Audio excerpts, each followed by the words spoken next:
CBS Radio Mystery Theater presents...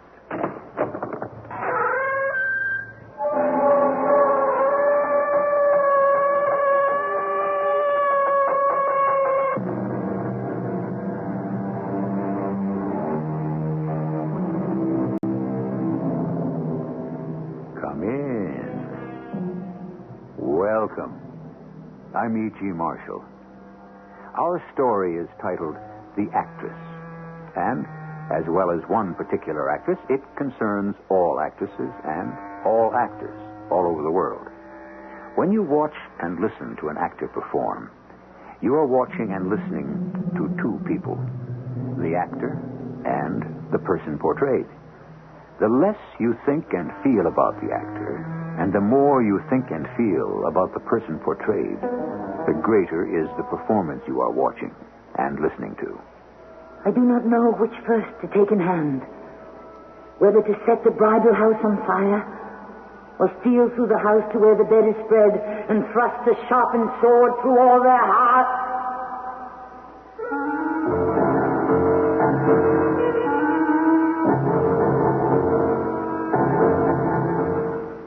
Our mystery drama, The Actress, was written especially for the Mystery Theater by Elspeth Eric and stars Tammy Grimes. It is sponsored in part by Buick Motor Division and Contact, the 12-hour cold capsule. I'll be back shortly with Act One.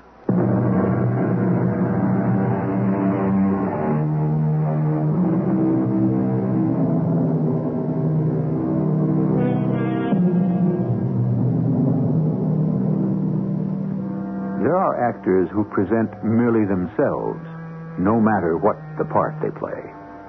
We say they play themselves, and no matter how deftly or charmingly they do it, they never do anything else.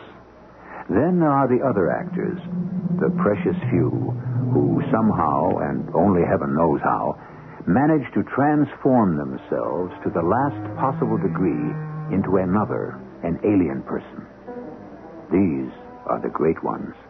So arm yourself, my heart. I hesitate to do the dreadful thing that must be done. And come, my wretched hand. Take up the sword, take it, I say. For so you must advance upon this bitter starting point of life. Max, how on earth Forget your does she children. do it? Let's move You can back. warn them She later. doesn't like people standing Well, in even the though way. You know, She's Lorna and children I have been now. married for 8 Yes. years. I've backed her in 6 plays. But I had to force you into this one. Well, who could possibly guess that a play written by a Greek named Euripides 2,400 years ago could be a hit? Without your wife, it wouldn't have been. Well, my wife plus your direction, Max. Oh, I moved her around the stage a bit, and that's about all. Lorna did the rest. How does she do it, Max? How does she make people believe she's a woman who killed her own sons to revenge herself upon a husband who got tired of her and took another wife? How does she do that? Absorbs it through her pores, I guess. Don't ask me. I don't understand it either. Nobody really understands great acting, really great acting. They just submit to it. Yeah, but Lorna isn't at all like that, really. I mean, at home with me, with other people, with our son, she isn't anything like that, Max. Well, what is she like? Well, she's, like anybody else, more or less.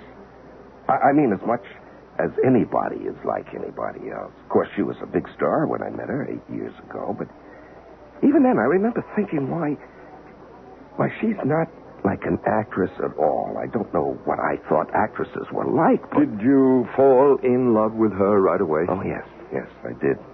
Wasn't a question of a stuffy corporation lawyer being dazzled by a big glamorous star. I swear it wasn't. I'm sure it was. I fell in love with her, Max. The warmest, most wonderful person I'd ever met.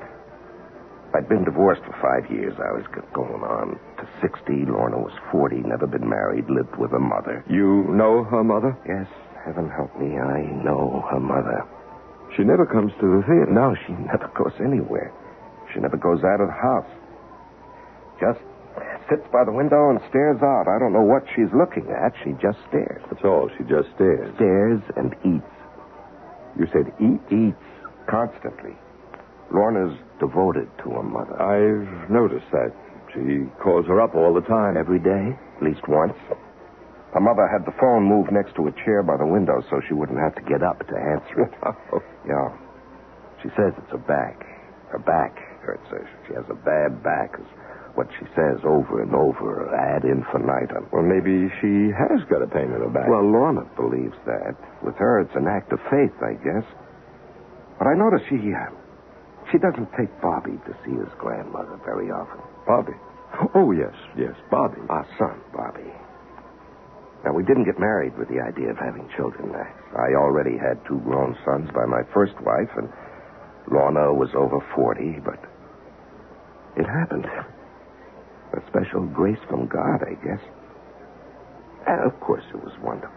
Bobby's almost 4 now. Well, maybe she'll bring him to the theater sometimes. I'd like to meet him. Well, I don't know about that, Max. She likes to keep her private life separate from her theatrical life. That's the curtain.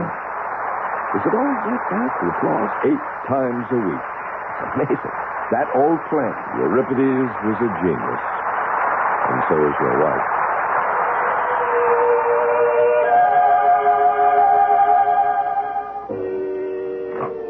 Well done, darling.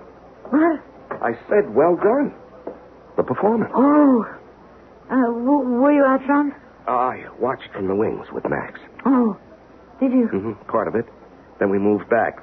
Max said it might bother you. Breaks my concentration if I happen to see somebody. Mostly I don't see anybody. Well, and how's everything? Everything's all right. Darling, would you hand me the phone? Well, it's almost 11 o'clock. Who do you want to call? I have to call my mother. Oh, now, sweetheart, you called your mother this morning. I heard you. You talked to her for an hour. She expects me to call. You mean you call her every night from here? I thought you knew that. Hand me the phone. Well, what on earth do you find to talk about? Oh, this and that and the other. Darling, please. Well, I can't imagine why you want to baby that woman. She's never done anything for you. She's my mother. Well, she hasn't acted like a mother. Quite the opposite. Hello, dear. How do you feel? Oh, I'm so sorry about that. It's got to be her back.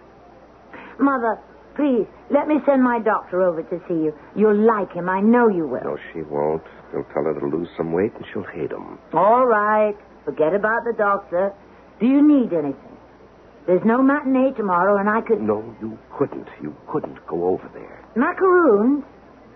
Mother, dear, I brought you some macaroons day before yesterday. Oh. Well, I tried to get almond, but they only had coconut. I'll look again tomorrow. There's a place on Madison Avenue, I think. Oh, Lorna. Yes. Yes, of course I will. No trouble at all. Now, you go to bed and sleep well. Well, try. And I'll call you in the morning. Night, love. Now, Ted, don't look at me that way. She's my mother. She's a leech. She's a sponge. She's a parasite. I know. Well, if you know, why do you bother with her? I don't mean you should neglect her. You'd never do that anyway. But why this incessant waiting on her, this constant keeping in touch with her? Can't you just leave her alone, Lorna? Let her sit by the window and munch her macaroons and her lady fingers and her pies and cakes and cookies. I know you love her, darling, but good grief, there are limits, Lorna. You do understand what I'm saying, don't you? Yes.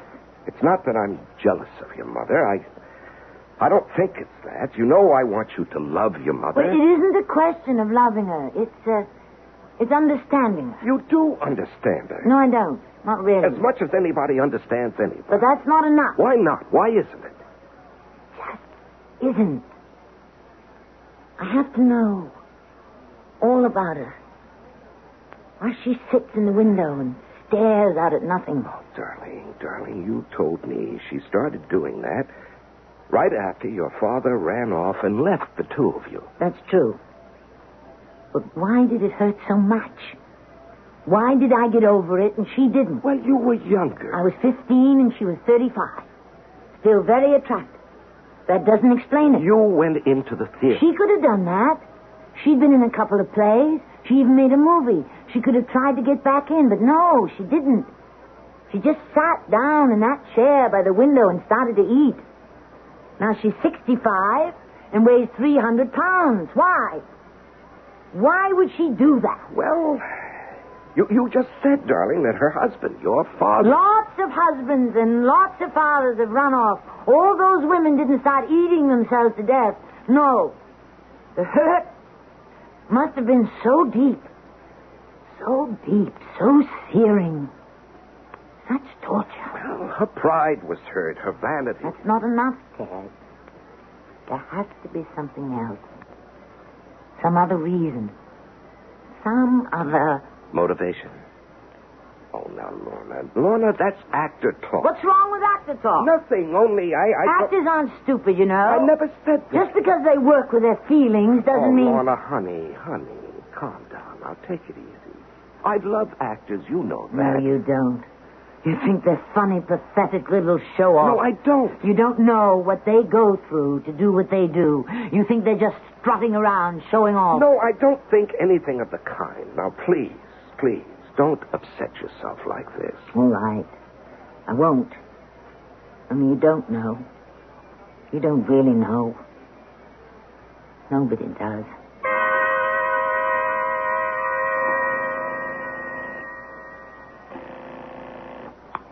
Hello?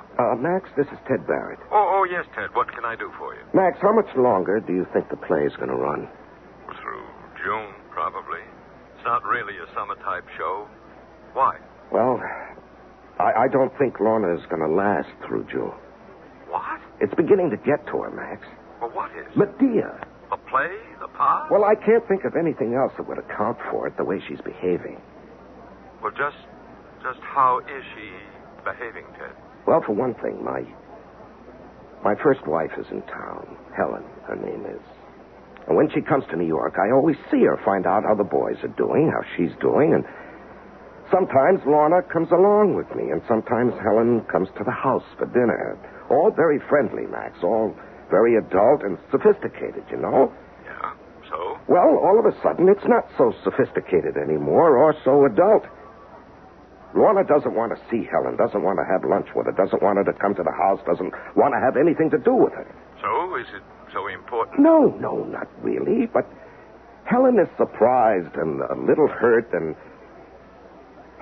Well, the really important thing is Lorna, Max, her state of mind. It's not good. It's not good, and I'm worried. Well, there's only a couple of months to go on the play. We're still selling out. You wouldn't expect us to close while we're selling out. No, I suppose not. Lorna signed a contract, after all. You're a businessman. You understand what that means? Yeah, I suppose. You see, Medea is a very difficult, very, very exacting part. It's tougher even than Lady Macbeth. Maybe the toughest part ever written for a woman. Those old Greeks really knew how to go to the heart of things. Yeah, Max, I know all that. Playing a woman who kills her children despite her husband. Play her 8 times a week. That takes a lot out of the strongest woman, Ted. But Lorna is a strong woman. I don't know. Oh, she is. She'll last through June, believe me. Don't worry. She'll last.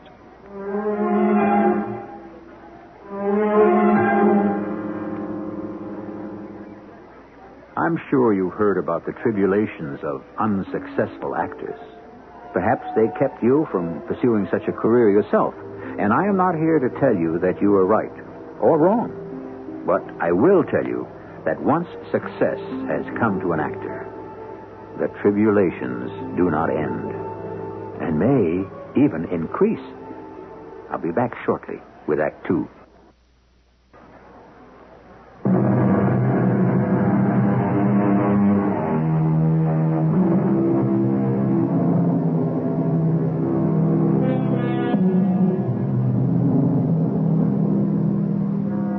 Someone has said that everybody has 2 professions, his own and acting.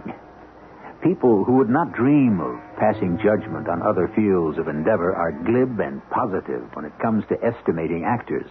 The truth is that no one knows all there is to know about acting.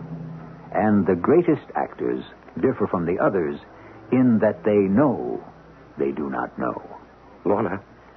Yes, darling. I talked to Max the other day, asked him how long he thought the play would run, and he said probably through June. Probably.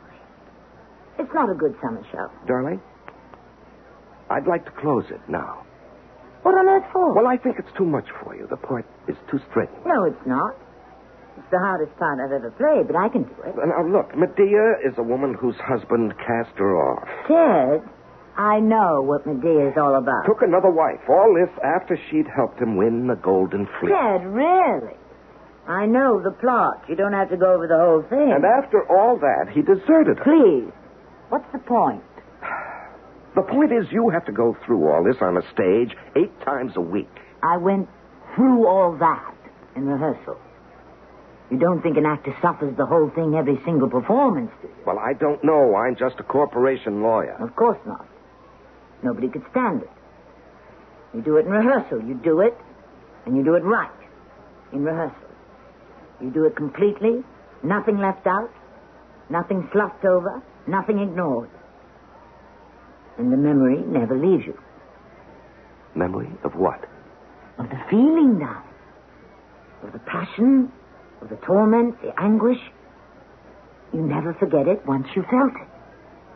You mean you play every performance from memory? More or less. I didn't know that's the way it was done. Of course, there's one scene I've never really played. Not really. Not to the core. What scene is that? The scene where she kills her children. The little boys. I've gotten close to it. I feel everything that led up to it. I know why she had to do it. I know it in my bone marrow. But I've never really done it. But, darling, there's no such scene where she kills her children. It happens off stage. You mean you play scenes that are off stage? Well, of course. Oh, I never knew that. Why would you? Medea is a whole person. She lives before the curtain goes up. She'll live after it comes down. It's my job to know how she lived and how she will live. Wow. I'm glad I'm not an actor. You should be. Honey, Helen called this morning. She wants us to have dinner. Oh. Well, you go. Well, she wants to see you, too. Tell her, what with the play and all. Has she seen it? Well, I got tickets for her. She wants to take us to dinner before the performance. You know I don't eat before a performance. Well, I told her that, and she said, all right, then after. How about it? I'll think about it. How is Helen? Well, she's all right. She looks fine, feels fine, so she says. How the boys? Well, they're both married, both doing well. Why? I just wondered. It must have been so awful for Helen. What was awful? Losing you? Having you marry someone else? Oh, Lorna, our marriage had worn itself out before I ever met you. Even so, I tried to think how she must have felt. Now, look, my darling, this has got to stop. This constant trying to figure out what other people feel. This identifying with other people, putting yourself in someone else's shoes. Well, why do I do it, do you think? I don't know. Is it maybe to keep from being real yourself? That's an awful thought. Yes, I know. I know. But, look, to somebody like me, it seems pretty strange. It's pretty weird for somebody to spend a whole life pretending to be somebody else. There. Now, I've said it. I don't mean to hurt your feelings, darling, but I just had to say it. Forgive me, dear, but I had to. That's all right. Forgive me? There's nothing to forgive. You're quite right. It's a very strange way for a person to be. But it's the way I am. I'm going over to see Mother now. I have to take her something. Yeah, what about Helen? Are we going to see her, or aren't we? About Helen. You and she were married a long time, weren't you? 20 years. 20 years. Well, you fought to become a big, important lawyer. Helen really helped you win your golden fleece, didn't she? I'm going to put the kettle on, Mother, and we'll have tea together. If you want to. I have a surprise for you. Don't you want to hear what it is? All right, if you want to tell me. Well, I do.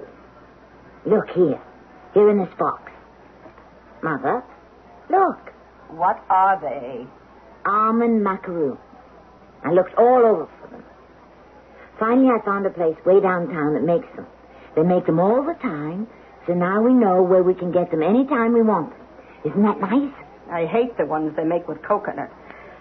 I'll take one now. Oh, don't you want to wait till... I'll take one now. Well, all right. I'll get a plate. I'll take it right out of the box. All right. Well, what have you been doing these last few days? I never do anything. You know I never do anything.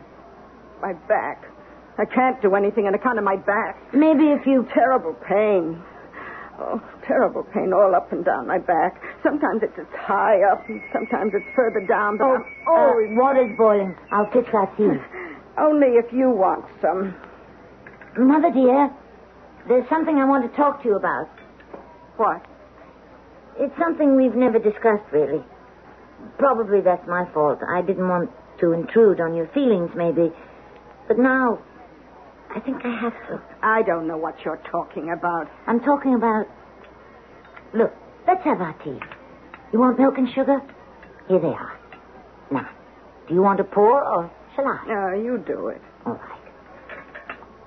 Want me to do the milk and sugar? I'll do that. Good. Now. I need another macaroon to go with this. Mother, dear, they're right in front of you. Oh. You like these macaroons, don't you? Better than those other ones. Now, Mother, dear, I want to talk to you about something that may be very painful to you. Oh, everything's painful. My back hurts me. No, I don't mean your back. I mean something that happened a long time ago.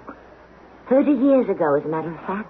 I can't remember anything that happened 30 years ago. You can remember this. Pass me another macaroon. They're right in front of you. Mother, I'm talking about when he went off and left you. When who went off? My father. Your husband. Mother, you know what I'm talking about. Oh, him. Yes, him. Tell me about him. Well, he just took off, that's all. But there must have been more to it than that. I want to hear about it. He took off, and that was the end of it. But what did you feel? You must have felt something. You must have felt a lot. Oh, I just said, well, that's the end of that. But that's impossible.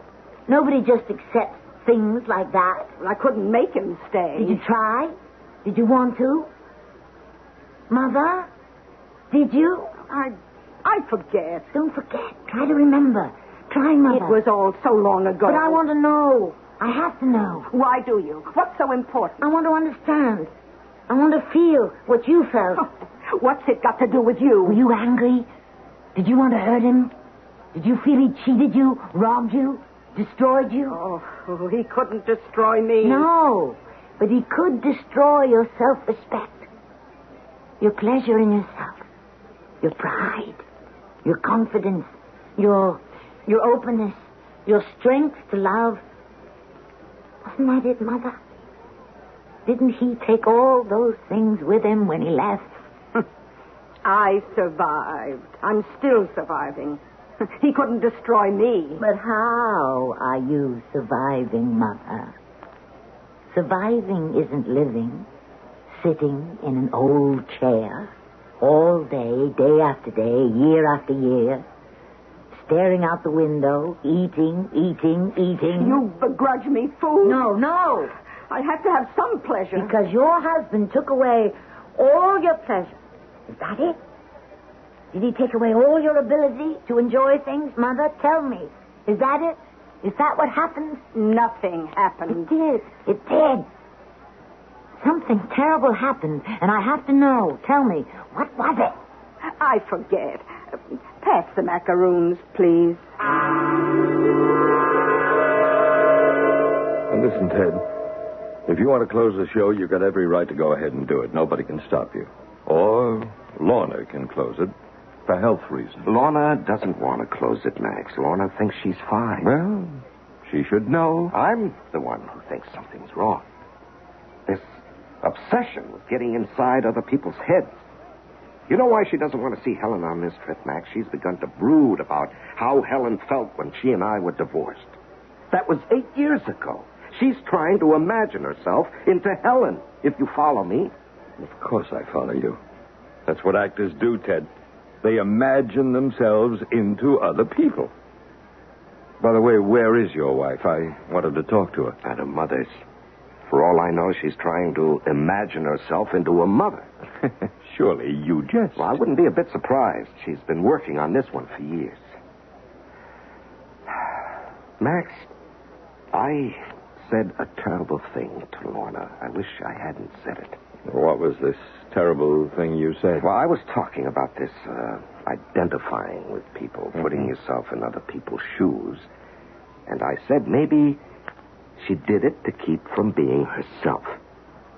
I think you may be right. Well, Lorna said it was an awful thought.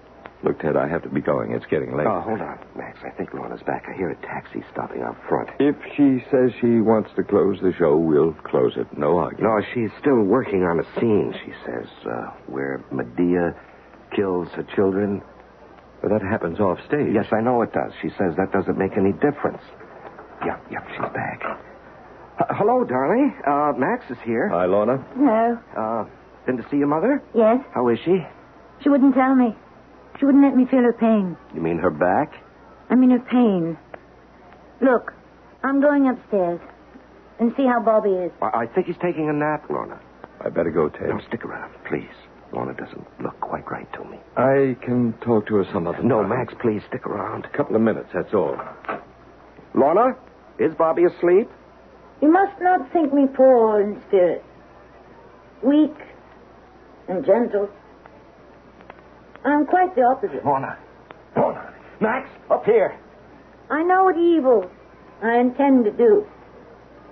But stronger than my reason, thought is fury. Lorna, what are you doing? What have you got in your hand? Is that a knife? Let me see.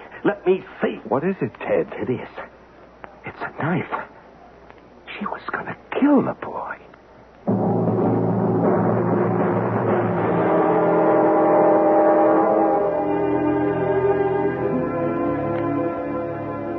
There was an actress in the century past who wrote as follows, for the benefit of all the actors to come after her. If the actress cannot unearth in the buried temple of her own consciousness certain undeniable identification with the naked soul of a murderess, she should abstain from such parts until she has learned more about life and herself. The name of the actress who had such profound knowledge of both her art and of human nature was Sarah Siddons. I'll be back with Act 3 shortly.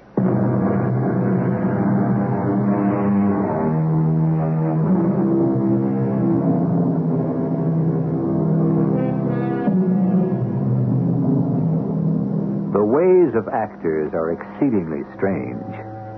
There are schools, there are classes, there are teachers, there are systems, there are methods. Any of them may be good, but in the last analysis, none of them is any good at all. For finally, the actor must search out and discover the soul of the character he plays deep within his own. The search may be long. It is bound to be difficult. And it is essentially lonely. Lorna, I think Max is here. Give him my love. Don't you want to talk to him? I'm busy. Oh, all right. Hello, Max. Come in. How are you, Ted? Oh, I'm all right. Come in, sit down. Let me make you a drink. If you'll join me. Yes, that I will. How's Lorna? She's all right, Lorna's all right. Yeah, she's all right. Good. I'm glad. Is she home? She's upstairs. The last time I was in this house was the night that she...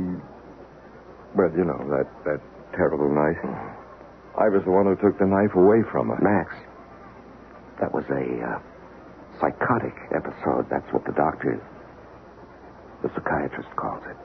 A psychotic episode brought on by emotional strain. Lorna hardly remembers it. Actually, the next morning when I told her we'd decided to close the show, she couldn't understand why. I told her as gently as I could how we had found her standing over Bobby's bed holding a knife. Ted, she'd never have hurt the boy. Nobody can persuade me she'd ever do a thing like that. Yes, and the doctor agrees with you. She was trying to get to the heart of that off-stage scene where Medea kills her sons. You said she told you she'd never really done that, not all the way. Yes, I know, Max, and the psychiatrist agrees with you. She went to him every day for 6 months. You see, she confused Helen, my first wife, with Medea. Mm-hmm. She confused me with Medea's husband. It was all too much for her. Well, thank heaven we're finished with that damn play. That's one of the things I wanted to talk to you about, the play. What about it? Well, now that the summer's over, do you want to reopen it? Reopen? Are you crazy? No, I just thought that play maybe... is responsible for everything that happened. No, Ted, that's not quite true. Well, she got so wrapped up in that part. Ted, that's what an actress does. She gets wrapped up in a part. She doesn't wrap the part around herself. A great actress doesn't do that. She wraps up in it. And she loses herself in it. Yeah, loses herself. That's what happened to Lorna, and I damn near lost her. Well, then you don't want to reopen the play. Hell no. Do you think Lorna would like to reopen? I certainly hope she wouldn't. Well, ask her, will you? Please, ask her. After all, it's her decision to make. Will you ask her? I don't... All right, Max. I'll ask her.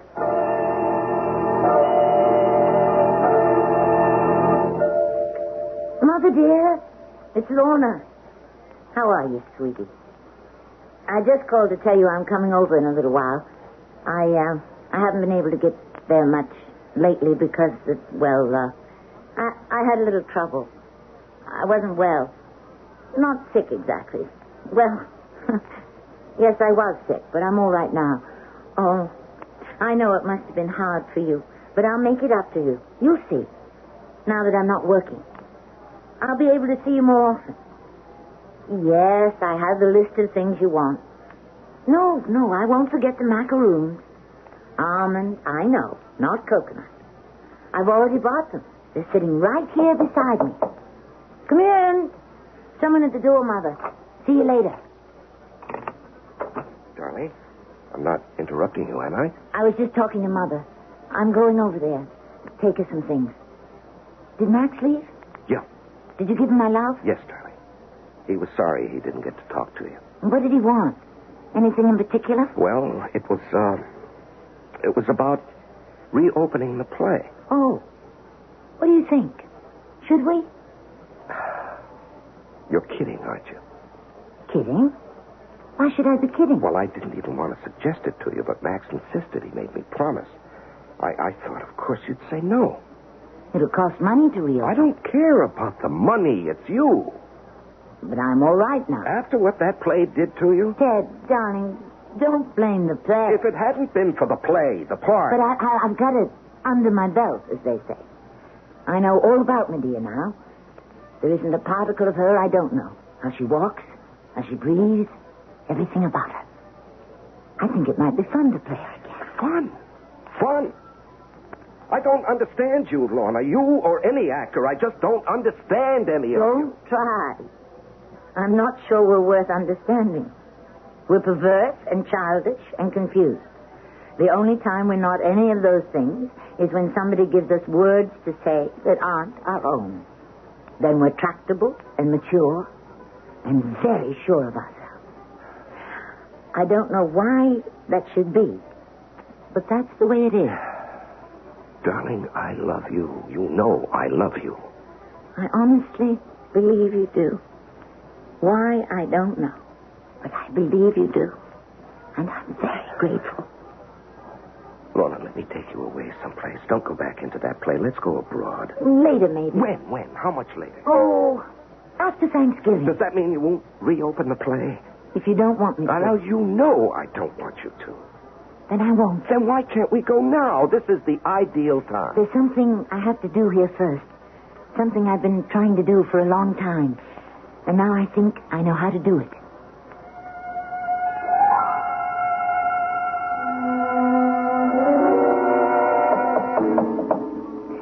Is that you, Lorna? Yes, Mother. Well, come on in. The door's not locked. I never lock the door in the daytime. You should know that by now. Only when I go to bed. Then I lock it. Did you bring the stuff? Yes, I did. Well, let's see it.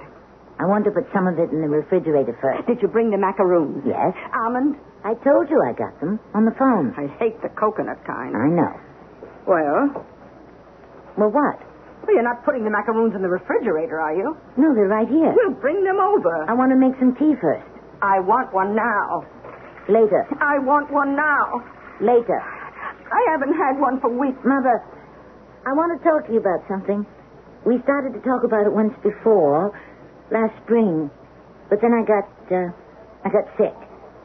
But now I want to talk about it again. I don't see why I can't have a macaroon. Mother, it's very important to me to know how you got to be the way you are. What's the matter with the way I am? Everything. You won't do anything. You don't see anyone. You don't go out. You don't do anything here in the apartment. You don't even clean. You sit. And you stare. And you eat. You're killing yourself, Mother. Inch by little inch. You're killing yourself. I do what I want. Do you want to kill yourself, Mother? My life is mine to live as I see fit. Mother, when he went off and left you, how was it? What did it feel like? Oh, I know people talk about rejection. I suppose you felt rejected. But that's such a prissy word, so bloodless, so stiff, so dried out. There must be other words. Words with life in them, with feeling, with passion. I don't know why you're so mean to me. As though you've been kicked. Is that how you felt? As though you'd been thrown down and spat on? Was that it? My own daughter. As though you'd been stripped down to nothing? As though you'd been stripped naked and found ugly? Mother, tell me. You've got no right to talk to me about such things. But I have to know. Don't you understand that? I have to know.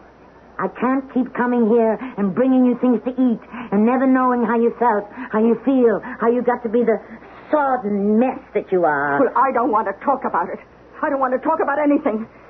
Now, you just march right over there and fetch me my macaroon. All right. I think the water's about ready to boil. Yes, it is. I'll make tea. I don't want to wait for tea. It'll only take a minute. Bring me a macaroon. I'm going to put them on a plate. Oh! Now tell me about when Father ran off and left you. No. All of it. I want to hear it all. Everything you felt. Did you cry? Did you beat your head against the wall? What did you do, Mother, before you sat down in that chair and started staring out the window and eating macaroons? Tell me. You bring me those macaroons. You're right. They're right here. All laid out on a plate. Well, bring them here. Not until you tell me. Not until you start talking and telling me all about how it was. Don't skip anything. Don't leave anything out. Tell me everything. If you won't bring them to me... Tell me. I'll come and get them. Tell me, Mother, what was it like? What did you feel? You miserable, selfish girl. You... Mother! Oh.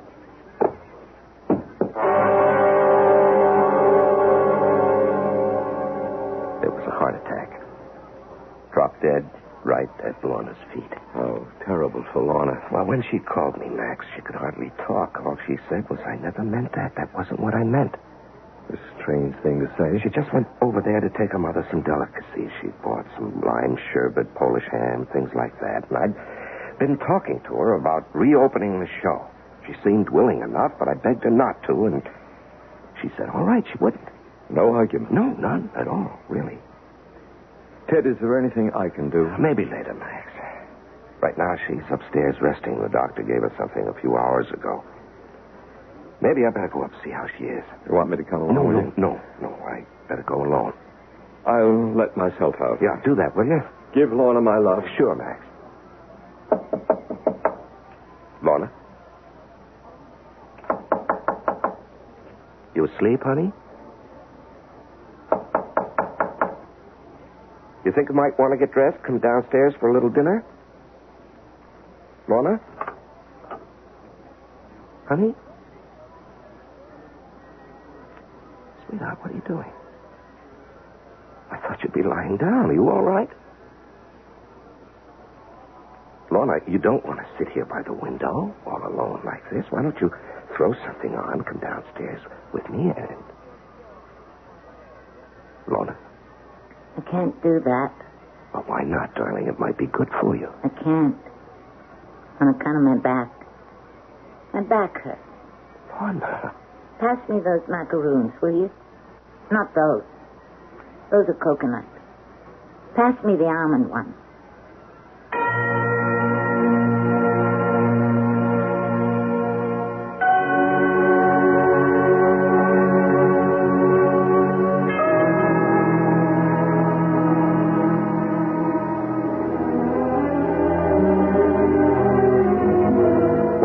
About the art of acting, Ellen Terry, the lovely and magical English actress of the 18th century, is supposed to have said, "Think what the words mean, my dear, and let them pour out." Sounds easy, doesn't it? It isn't. I'll be back shortly.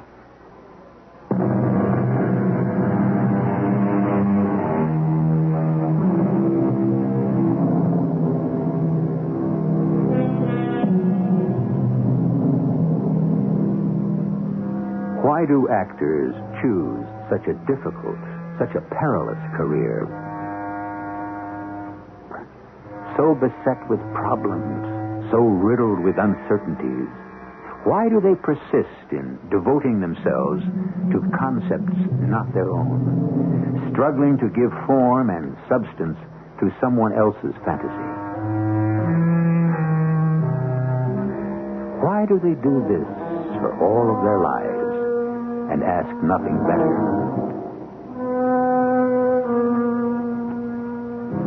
Why?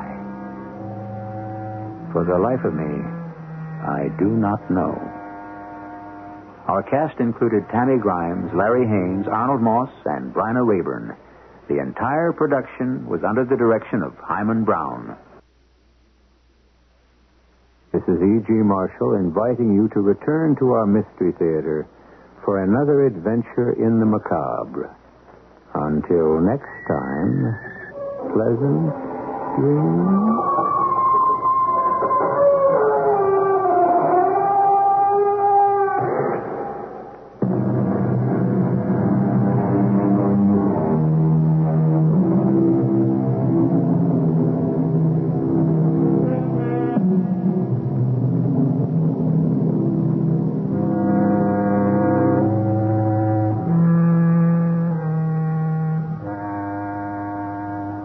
CBS Radio Mystery Theater presents...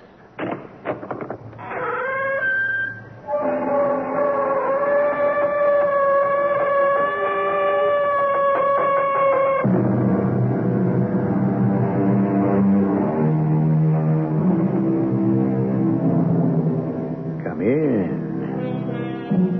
Welcome. I'm E.G. Marshall. I think it was Charles Kingsley, that notable 19th century clergyman and novelist, who said, "There are more ways of killing a cat than choking it to death with cream." I leave it to you to decipher exactly what he meant to suggest by that. I bring it up only because this is a story of a cat with many lives who at length, without violence, had to end his career. The police are coming back.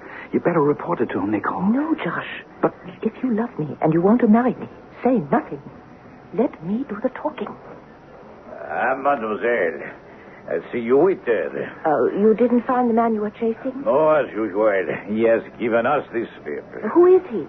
I wish we knew. A burglar who roams the rooftops like a cat. That is the police force's only name for him. Le Chat.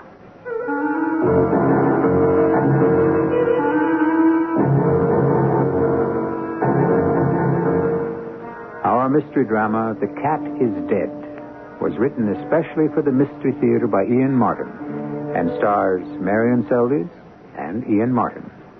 It is sponsored in part by Buick Motor Division and Contact, the 12-hour cold capsule. I'll be back shortly with Act One.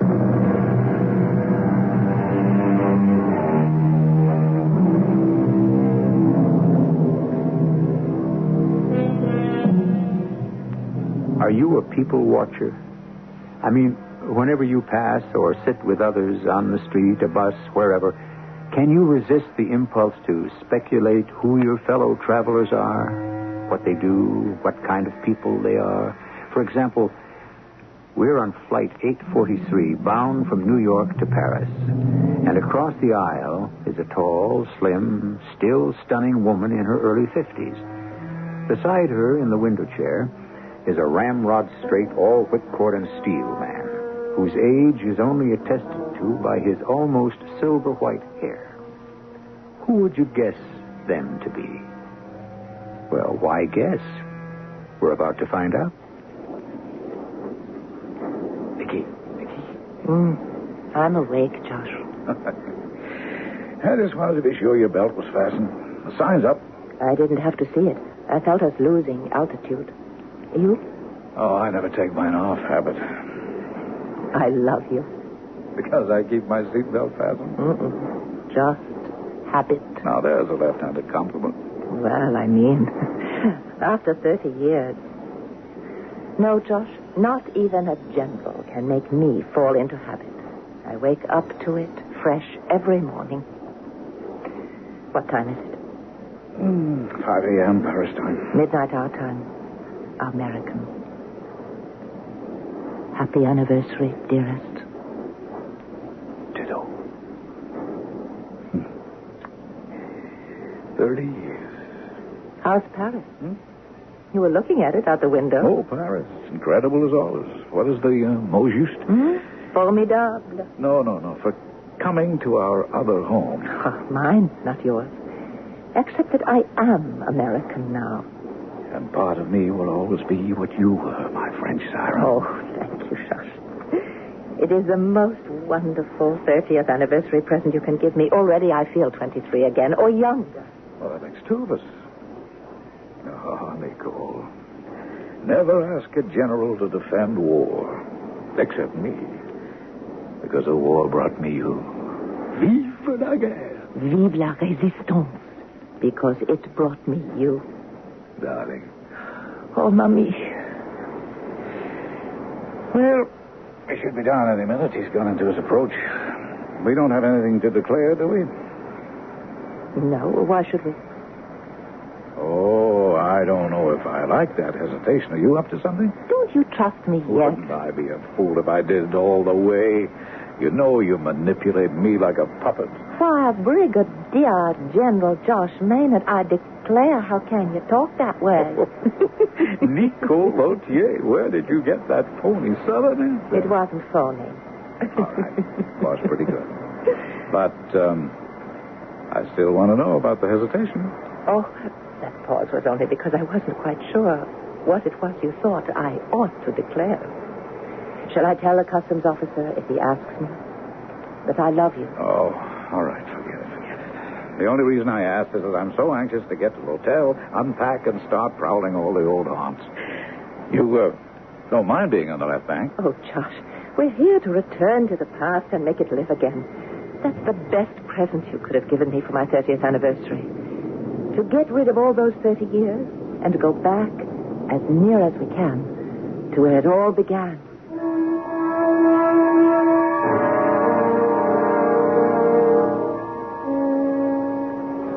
What's on the agenda for today? Oh, nothing. Rien, pas du tout. We're on vacation. Why don't you munch a croissant or brioche? Let me read my journal.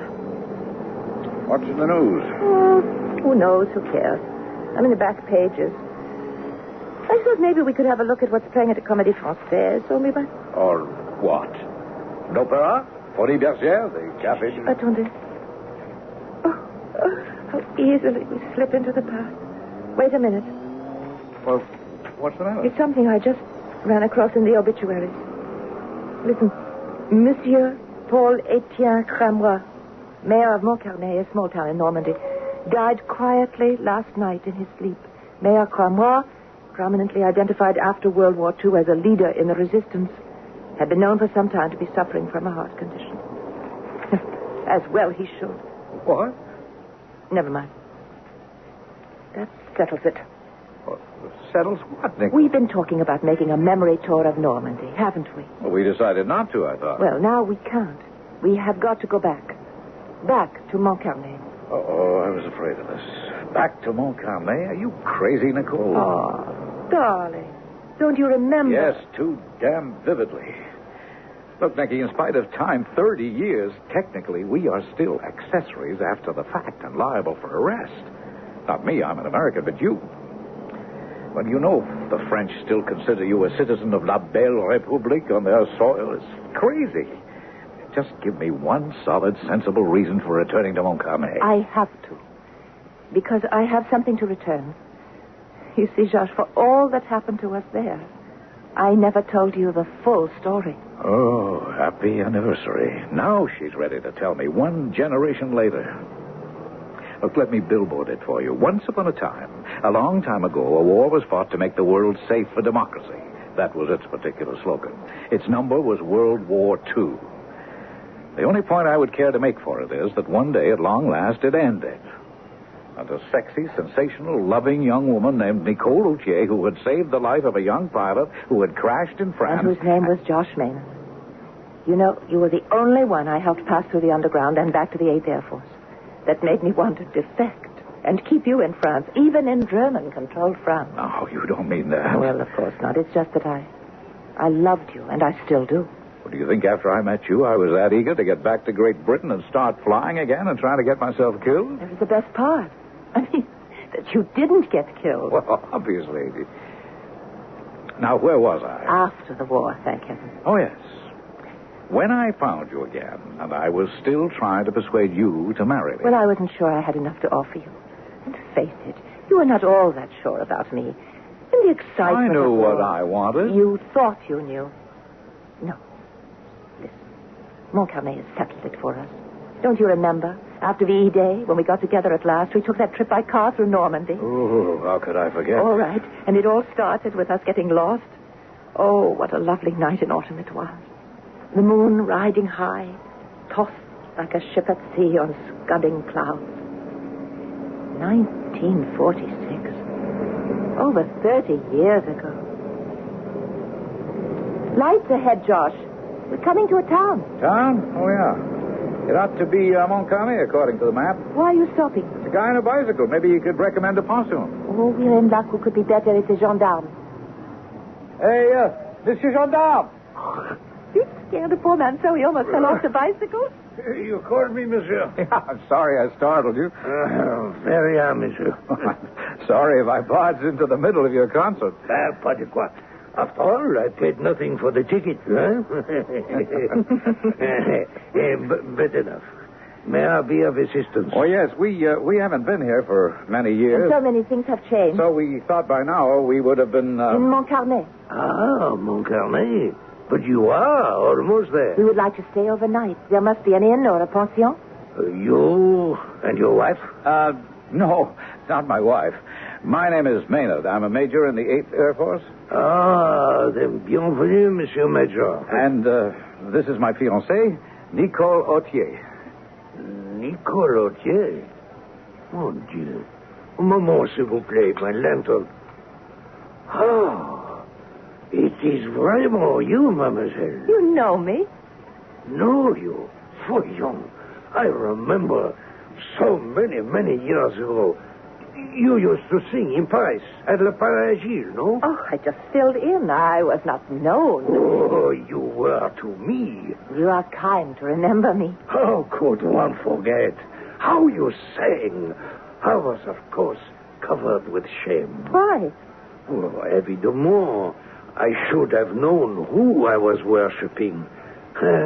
But those were the years of the war, and the whole world was upside down. Are you still singing? Oh, no, I have found a better career. Ah oui, l'avenue d'amour. C'est votre mari, ce soldat, Mike. No, this young American soldier is still my fiancé. But you've got the right idea, gendarme. Marry is what I want to be. You would be lucky, Monsieur l'Américain. And I think you too, petite chanteuse. These will be bad times for France after the war. Marry him. and go to les États-Unis. I'm going to take your advice, I think. But first, Monsieur le Gendarme, we need some place to stay for tonight. Oh, of course. Mille pardons. Voyons. If you are to reside in Montcarnet, there's only one choice. L'auberge. Down the road, next turn to the right, drive 1 kilometer to the heart of town. You cannot miss it on the left. Very small, but for les amis, très important. Well, if it's right for lovers, it's sure right for us.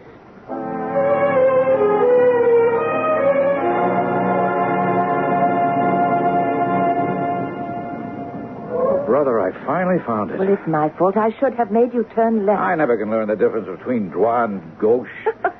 In the world to come for the rest of our lifetime, I think you'd better. Well, I don't know about the right, but I don't expect to be bearing that far left. It's no time for a political discussion. We need accommodations for the night. Go see. Looks pretty dark. Well, it's pretty late. Now go in and see if you can wake up the concierge. He? Oh, aren't you coming with me? No, I think I'll just stay for a moment and look at the moon. Okay, moon lover. Won't be a minute. Au clair de la lune, mon ami Pierrot, ouvre-moi ta porte.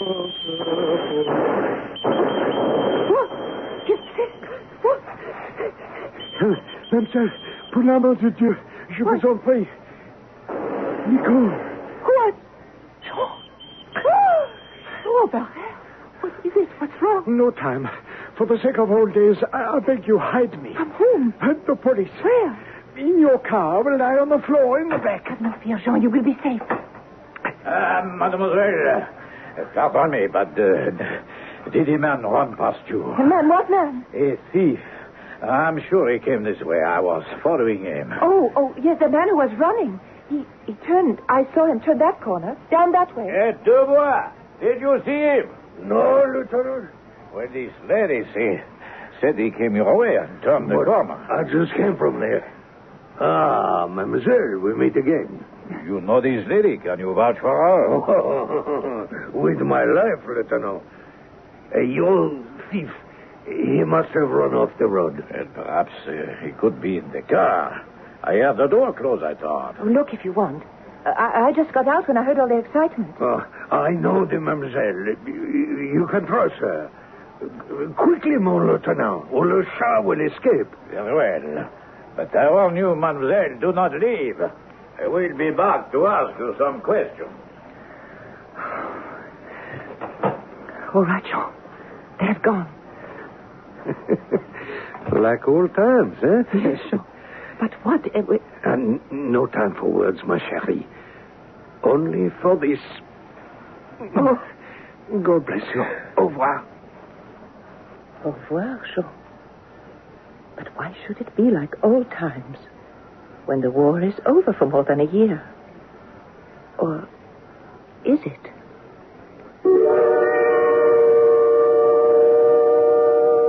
So, now we know who the people we were watching are today. And we're beginning to know who they were over 30 years ago, before they became Brigadier General Joshua Maynard and his wife, Nicole, who once was a member of the French underground. We've opened a door. Want to come into the past with me and find out where their story began all those years ago?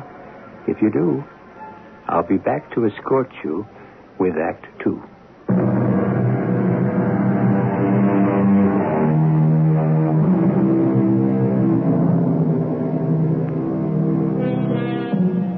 You'll remember we left Nicole in the year 1946, gazing after the two French policemen who were chasing a man named Jean Barrère, whom she had just hidden from them. And that the moment they were out of sight, she had released the man from the car where he was hidden, that he had embraced her fervently, kissed her, and vanished also into the night. Now, Josh, a major in the U.S. Air Force, still in uniform in those days, comes rushing out of the inn to her. Nicole! Nicole, are you all right? Ça marche, chérie. Do not worry. But I heard shots. No, not at me. Oh, what was it all about? Just after the cops ran off, I saw you helping some guy out of our car. Listen to me quickly and understand. I have just aided a man to escape from the police. What? Why in the name of... Don't ask questions, Josh, please. This man who escaped, we were in the underground, the resistance together. His name is Jean Barrère. Okay, the resistance. That was the war, and you had to choose up sides. But now, Nicky, you don't know what this guy has done. He could have murdered someone. No, not Jean.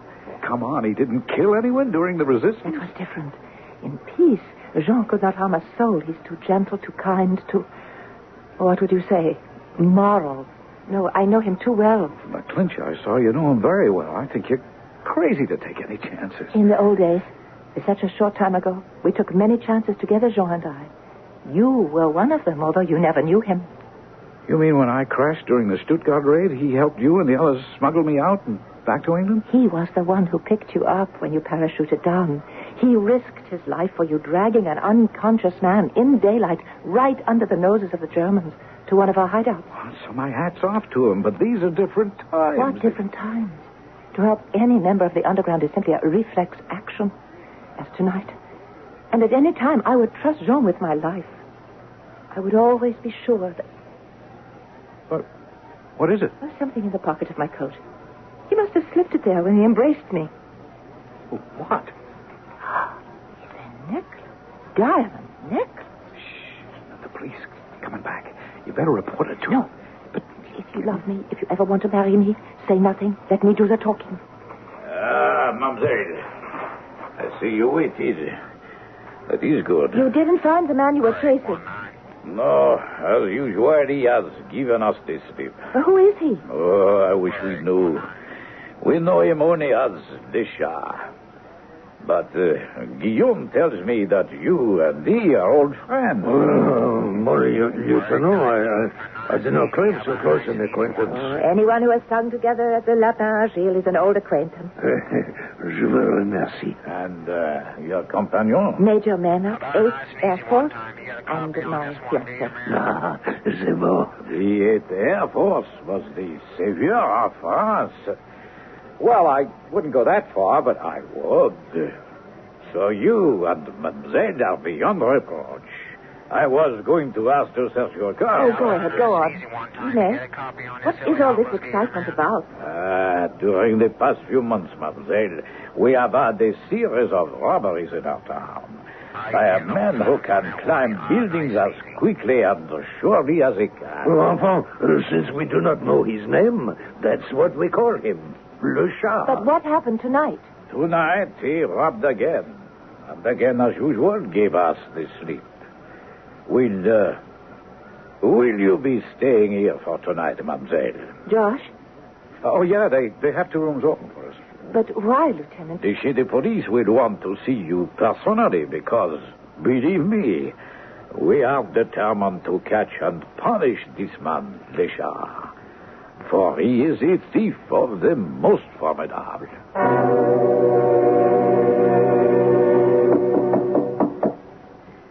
Nicole, it's Josh. Just a moment. Look, I have to talk to you. Is that all? Haven't you noticed I've changed since dinner?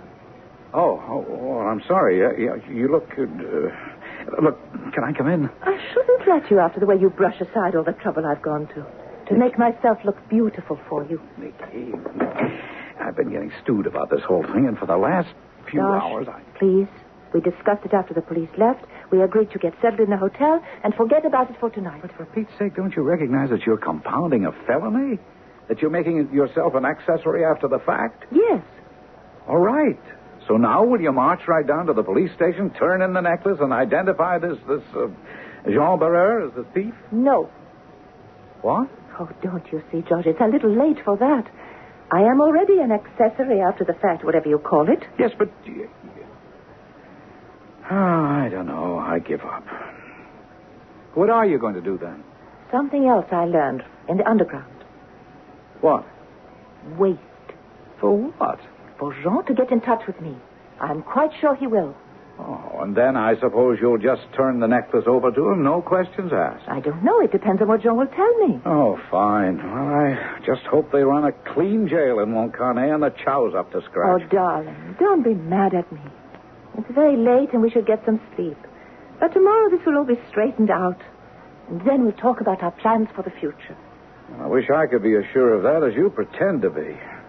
I mean, it isn't even so much this crazy thing you've done as the guy himself. What do you mean? Well, the way you act, you could almost be in love with him. I'm in love with you, Josh. Can't you trust me? Yes, but you do sort of crumple it around the edges. Trust isn't a matter of degree. It is all or nothing. You either have it or you haven't. You know something, Bibi? You're quite right. Okay. I'll back you all the way down the line. That's all I need to know. No. Yeah, that's good. Happy? Moderately. Ah, what now? I just can't help asking one more question. Were you ever in love with this guy? I mean, these last couple of years during the resistance, like a fellow says, in those days. In those days, we were all in love, Josh.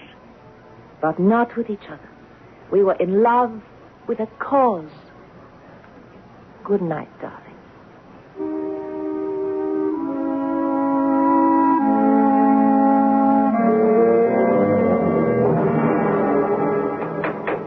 Nicole! Nicole, open the window. C'est Jean.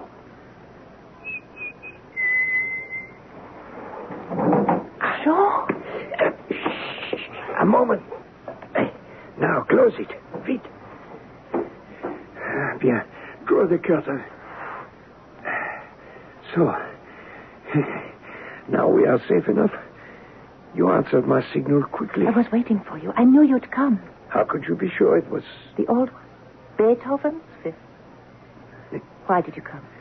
To thank you for what you did for me earlier tonight. There are no words. None needed between old comrades in arms. How many times you have saved my life? And pourquoi? What time do you have? 4:45. It'll be light in a few minutes. I have to go. And this time it must be adieu. That's all you came for. To bid me goodbye. Of course. And to get the necklace, obviously. You found it? I found it in my pocket. Then, may I have it, please? No questions asked. There never were in the past. Must we start now? Oh, times have changed, my dear. Is the necklace yours? No. Was it stolen from someone last night? Yes.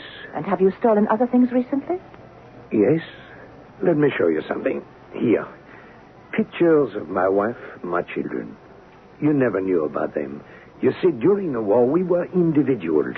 People with only a false name. No background, no feature.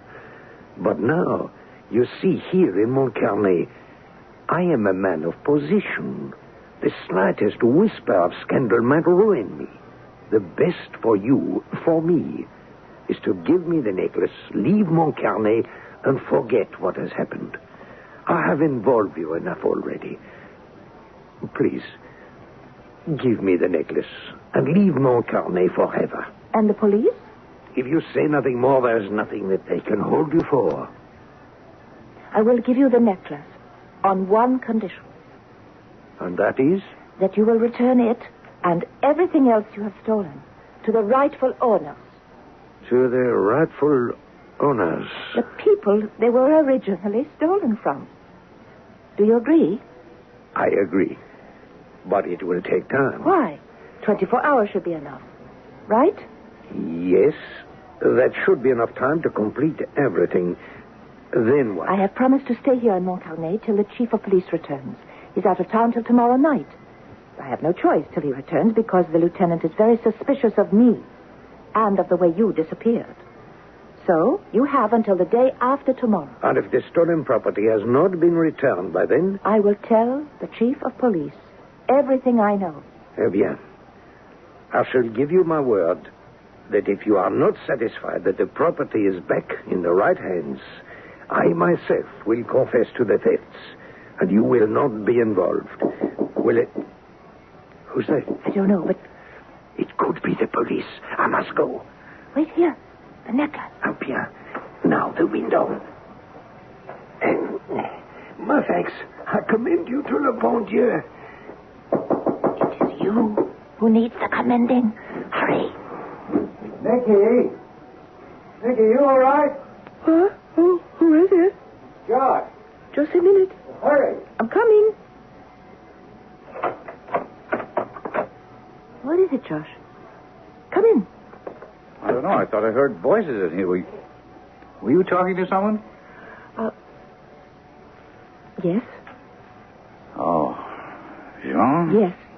Where is he? He's gone. The window? Yes. The necklace? Gone. With him. Nicky, what are you letting yourself in for? The man is a thief. No, perhaps, but he was a comrade and a patriot. He deserves a chance to redeem himself. What chance? He has promised to return everything he's stolen within 24 hours. I gave him that chance. You trusted him? I trusted him. I can only hope he will not fail my trust.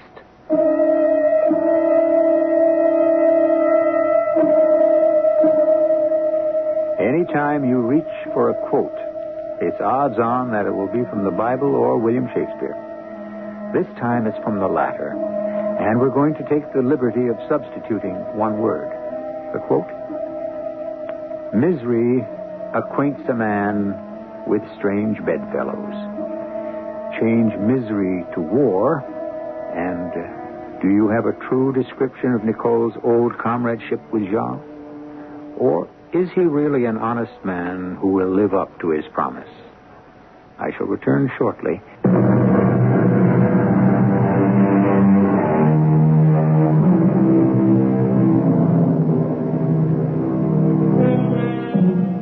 Examining that quote again.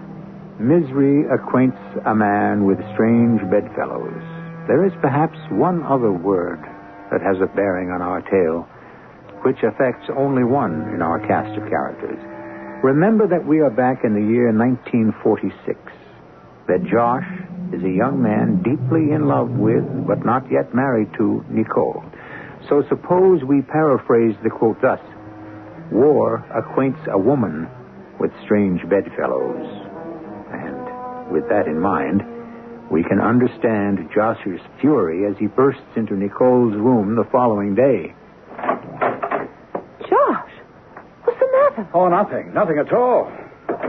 I just thought you might like to see the afternoon paper. Don't tell me we're back at war. Just read it and weep. Le Chat prowls again. Daring robbery yields him over 200,000 francs. Yeah. There's your knight in shining armor. Not only has he failed to return all the things he has stolen as he promised, but he laughed at you and did it again. I can't believe it. I just can't believe it. I would have trusted Jean with my life. You've trusted him with part of it anyway. Nicole, if you have to confess your share in this, I don't see how you can stay out of jail. What are you going to tell the chief of police? I don't have to tell him anything.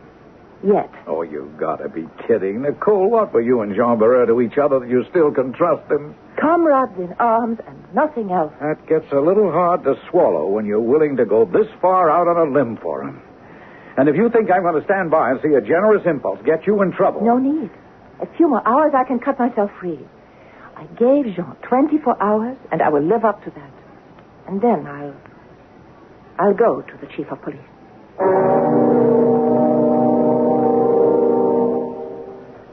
Mademoiselle Autier, the chief of police will see you now. Very well. I'm going with you. Why? Are you afraid I won't tell the truth? I'm sorry, Monsieur Ménard. But the chef wishes to see the Mademoiselle alone. Too bad about him. I'm still going along. Please, Josh, don't make a fuss. Okay, I don't like it, but... Okay. Just keep your fingers crossed. Hello, Lieutenant? What is the name of your chef de police? Capitaine Georges Girard. No, permettez-moi. Capitaine Girard. Mademoiselle Nicole Autier. Thank you. Come and leave us. Oui, mon capitaine. Capitaine Girard. Jean-Pierre Girard. Married name. But you are Jean. Jean Barret, what are you doing here? I belong here because my true name is Georges Gérard, and I am chief of police of Montcarnet. Like most others, during the Resistance, I did not use my real name. You knew me only as Jean Barret. But you actually are chief of police here in Montcarnet? Yes. And you are also the criminal Le Chat, who committed a fresh robbery last night. Quite correct. I could not explain fully to you because this one last job remained to be accomplished. And, as you so correctly pointed out, values have changed. Now, just what does that mean? I was no longer sure that you would recognize the same values as I. Well, one value I do recognize is a promise. Evidently, you don't. That the money and the jewels should be returned to their rightful owners. Well, have they? I shall let you be the judge. Enfin, let me explain, as perhaps I should have done before. As you know, situated where we are, Montcarnet was the resistance movement until our underground was wiped out when one of our members betrayed us. He is since dead and matters no longer, but the rest of us had to escape. Many of us were helped by neighbors. Some betrayed. But, like everything else in the world, nothing is black and white. What do you mean? I mean that some of us were forced to deal with the gray people. Those who are willing to help us escape, but for a price. Mon Dieu, to feast and grow fat on the desperate and the helpless, that is to forfeit all claim upon humanity and its rights. The gray people. These are the people you have been robbing. Here is a list of the stolen goods. Stolen? Let me show you. Stolen last night from Lemaitre, the jeweler. 200,000 francs in diamonds. The price to the very sou that this jackal demanded from my friend Moret to hide him in the back of his car and drive him through the German patrols to Holland and safety. Moret, who risked his life 1,000 times for France, and who lives now blind and alone in Paris. Here is another. 250,000 francs stolen from Blanche, the printer. The price of a forged carte d'identité to enable Pierre Dunois to escape. Pierre, long since dead, but leaving behind him a wife and 3 children without resources, with little future, less hope. I could go on down the list. But must I tell all the other sad and tragic stories? They are substantially the same. No need. Except the necklace. The necklace? A bribe to Paul Etienne Cramois. At this moment, our esteemed mayor of Montcarnet. Blood money to secure my own escape. Except that it will never be turned into money. It was my mother's. That cannot be returned to its rightful owner, since my beloved mother is dead. She has no need for it. Here it is. I couldn't bear for it to be owned for greed in place of love.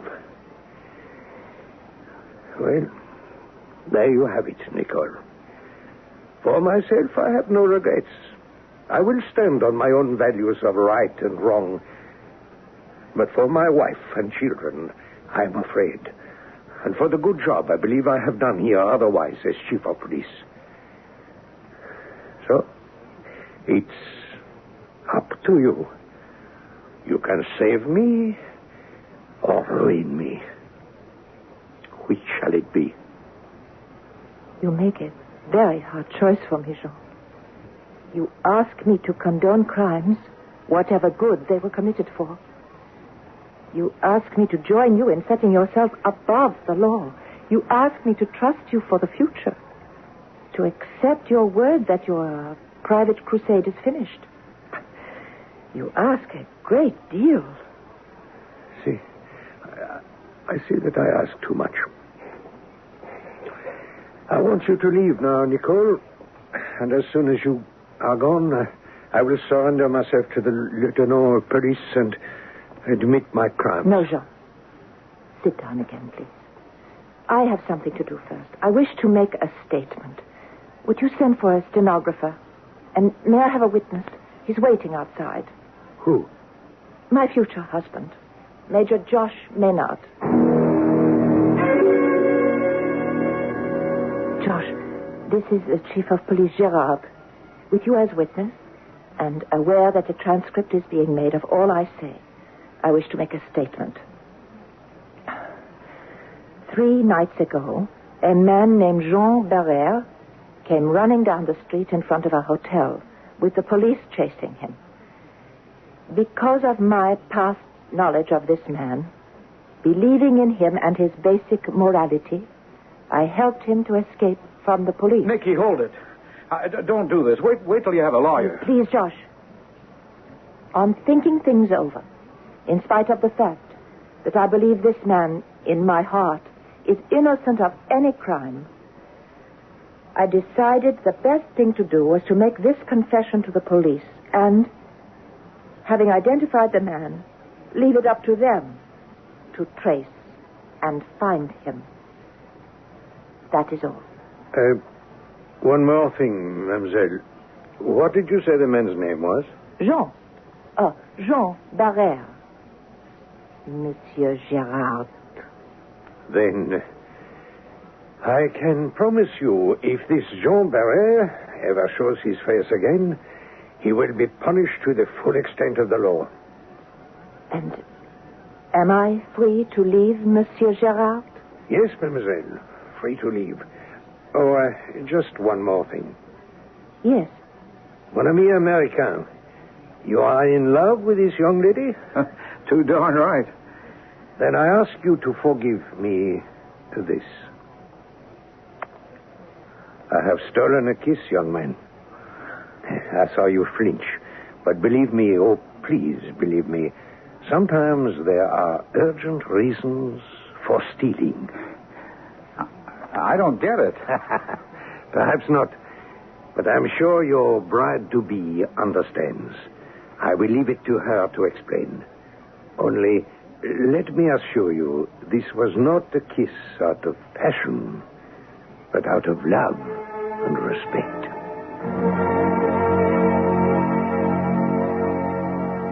So now, 30 years later, at last you have the whole story, Josh. And you can understand why when I pick up that paper and learn that the mayor of Montcarnet is dead, I have to go back to Montcarnet. I'm sorry, honey, but I don't understand. Why do we have to go back there? It's past history. Not quite. Oh, you're so anxious to see Jean, whatever his name is again? No, I have something to return.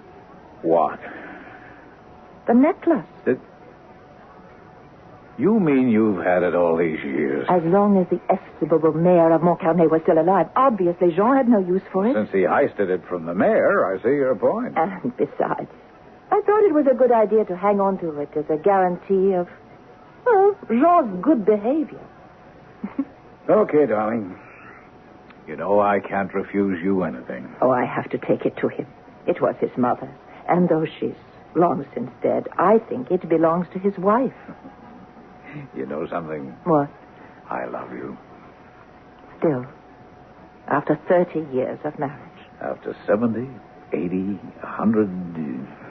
And you know how I can prove it? How? I'm still jealous of every other man now, today, tomorrow, and yesterday in your life. Like what? Like, when you see this cat burglar patriot top cop again, you wouldn't be planning to return anything else, would you? What, for example? Well, for example, there's still the matter of that goodbye kiss he swarmed all over you. 30 years ago, you still remember. Yes, and I still resent it. Then I have a better idea. I will let you return it right now. Oh, now you're talking. Oh. Well, better than the chief of police? So much better, darling. That was a kiss that didn't have much respect, but it did have love and passion.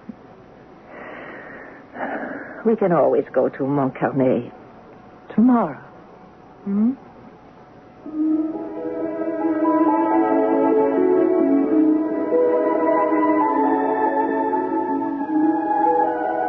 Never put off till tomorrow what you can do today. Someone is responsible for that statement. Who? Benjamin Franklin? What does it matter? It's a piece of very specious wisdom, especially in a case like this, where love is concerned. Love is immediate, demanding, necessary, and should be taken while it can be had. So with that, we draw the final curtain on General Josh Maynard and his wife, Nicole. I'll be back shortly. I'm Hyman Brown, producer-director of the Radio Mystery Theater. Before we continue with today's play, I'd like a word with the young people in our audience. When we went on the air with the Radio Mystery Theater, we were delighted to hear from so many of you, telling us how much you enjoyed our radio dramas. Well, now I have more good news for you and your parents, too. On February 5th and 6th, we're starting a new weekend drama series. It's the General Mills Radio Adventure Theater. Every Saturday and Sunday, we'll bring you 2 different radio plays, some based on famous books, plus many new and original stories never heard before. All will be filled with action, suspense, and adventure. The popular television star Tom Bosley will be our host each week. I hope you'll be looking forward to it as much as we are. And join with us for the General Mills Radio Adventure Theater starting February 5th on many of these stations. Radio Mystery Theater was sponsored in part by X-Lax and Buick Motor Division. This is E.G. Marshall inviting you to return to our Mystery Theater for another adventure in the macabre. Until next time, pleasant dreams.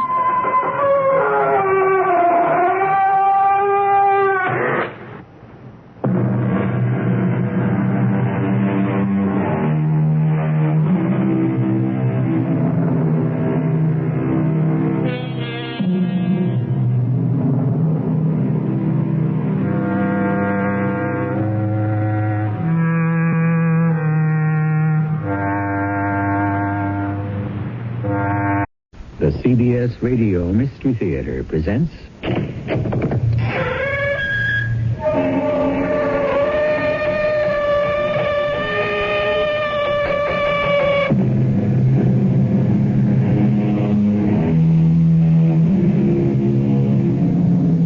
Come in. Welcome. I'm E.G. Marshall. How do you measure fear? It's like pain or love or hate or any of the imponderable things in life. It varies from individual to individual. But even that is not accurate.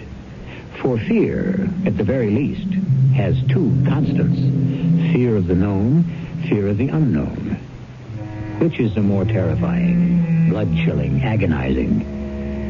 You may decide that for yourself from this tale of tortuous suspense. What are you doing?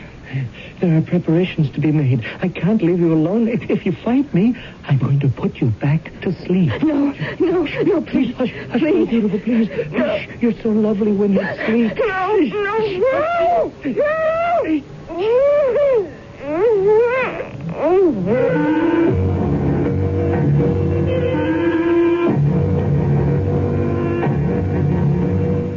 Our mystery drama, Sheer Terror, was written especially for the Mystery Theater by Ian Martin and stars Terry Keane and Larry Haynes.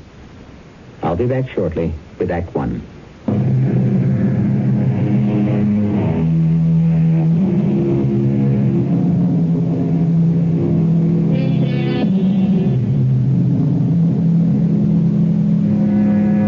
Scattered around New York in various broadcasting studios, actors and actresses live surrogate lives for their millions of viewers.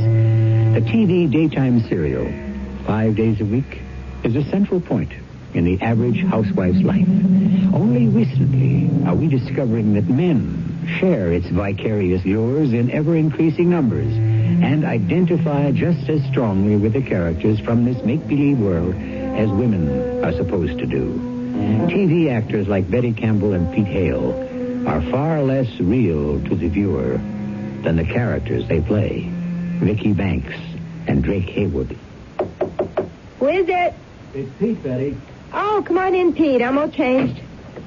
Well, it's getting real dark out. Looks like it might rain, so I'm going to grab a cab. Can I drop you? Hey, that'd be great. Jim and I are going out to dinner, so I told him to go on straight home from the precinct and change.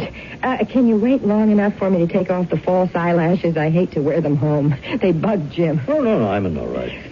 How is that big lug you married, huh? Best captain on the detective squad. Oh, you mean he hasn't made police commissioner yet? No, just give him a couple of years. How's Marge? Want to know a secret?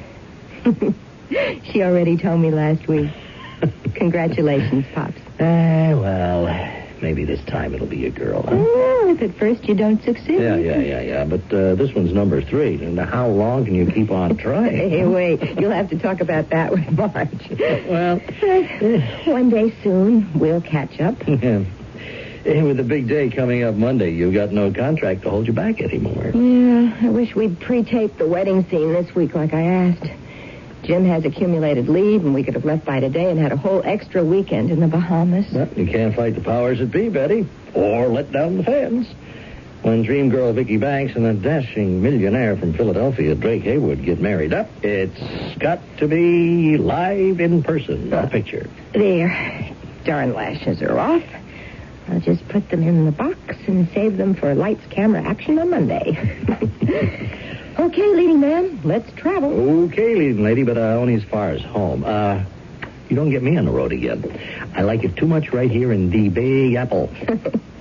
Oh, hey, make sure it's locked, huh? I promised Wardrobe I'd guard that bridal dress with my life. Oh, it's locked. No precaution is too great to guard against any hitch about Vicky and Drake getting hitched. Yeah, it's kind of scary, isn't it? Scary?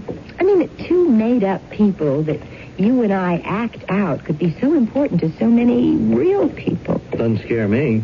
Keeps me laughing all the way to the bank. Oh, darn it. What's wrong? I left my wallet upstairs in the dressing room. Hey, can you wait till I run up and get it? I'll do better than that. You go fetch it, and I'll go outside and round up a cab. I won't be more than a minute.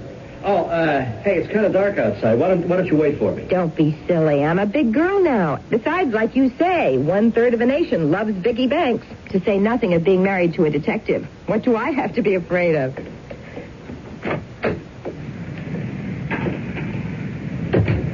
Vicky? Vicky? Oh. You mean me? Yes. Vicky, don't be afraid, Vicky. I'm not going to hurt you. No, but you are.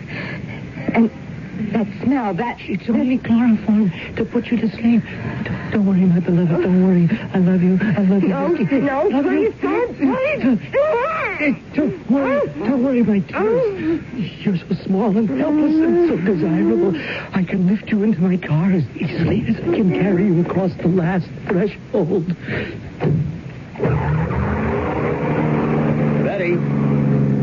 Betty, I'm sorry. Betty? Where in the heck could she have gotten to? That was her pulling away in a cloud of dust. Why the heck would she stand me up?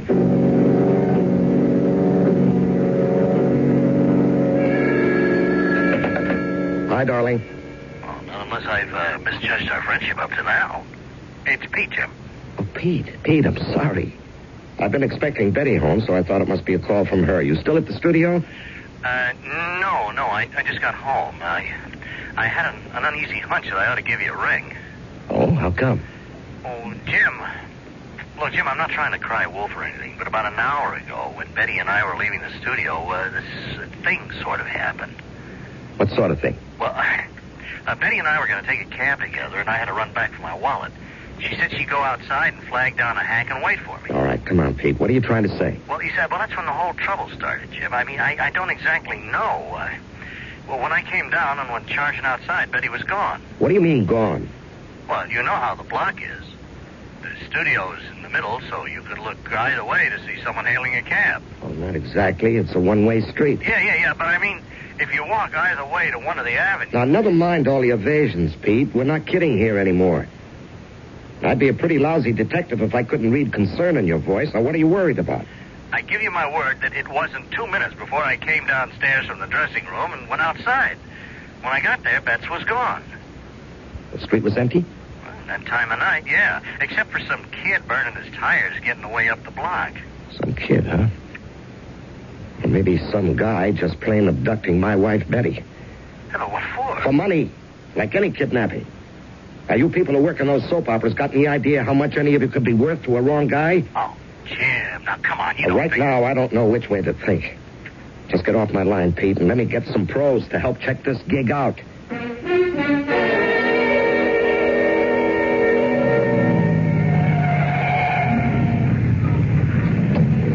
What do you got, Warthog?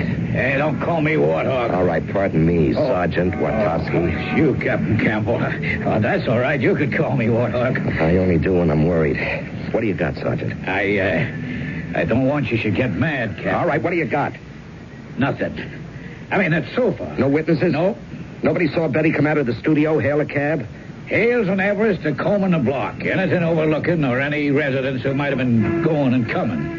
I work this whole building here, and I got a list of the TV employees. As soon as I get back to the precinct, I'll get on the pipe, check them out. All right, we'll want to check all the cab companies, see if anyone has a record of picking her up at that time. Trouble is, it could have been an independent. Yeah, Laura Gypsy. Well, maybe it's a false alarm. Have you checked? Yeah, I called home just before I stopped the car. Nothing. All right, come on.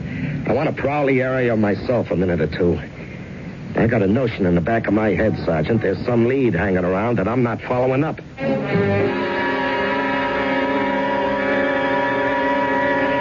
You awake, my darling? Yes. Where am I? No, well, you're safe. Always and forever. Who are you? Don't you know? Why am I tied up like this? Because you're not ready for the truth yet. Because I can't trust you all the way till the final truth. Please let me go. Untie me. Oh, I wish I could. I wish. Why can't you? Well, it isn't the moment for you to understand. I have to go now. Where? Well, there's so many preparations to be made and so little time. If you want me to untie you, I could put you to sleep again with the chloroform. No. I'd rather be tied. Are you arguing with me? I'm only telling you not to use that awful stuff again. Don't ever say no to me. Or don't. I didn't say no or don't. Or I didn't mean to. Good. Now, please, you must never cross me. That's when I start to get violent. I don't mean to. It just happens. You see? Well, you didn't answer. I didn't know how to. What is it? What do you want? Is it money? Money? You can have all you want. I mean, all I have. All you have? If I could just make a phone call. No, Vicky, no. Why do you keep calling me Vicky? That is not my... Yes, that is your name. It's not my real name. My name is Betty. Don't contradict me. I warned you. I can't stand to be contradicted. Oh, what are you doing? I told you. There are preparations to be made, and I can't leave you alone if you're going to fight me. Now, I'm going to have to put you back to sleep. No, please. Please. Hush, my beautiful. Oh, hush, you're so lovely when you sleep.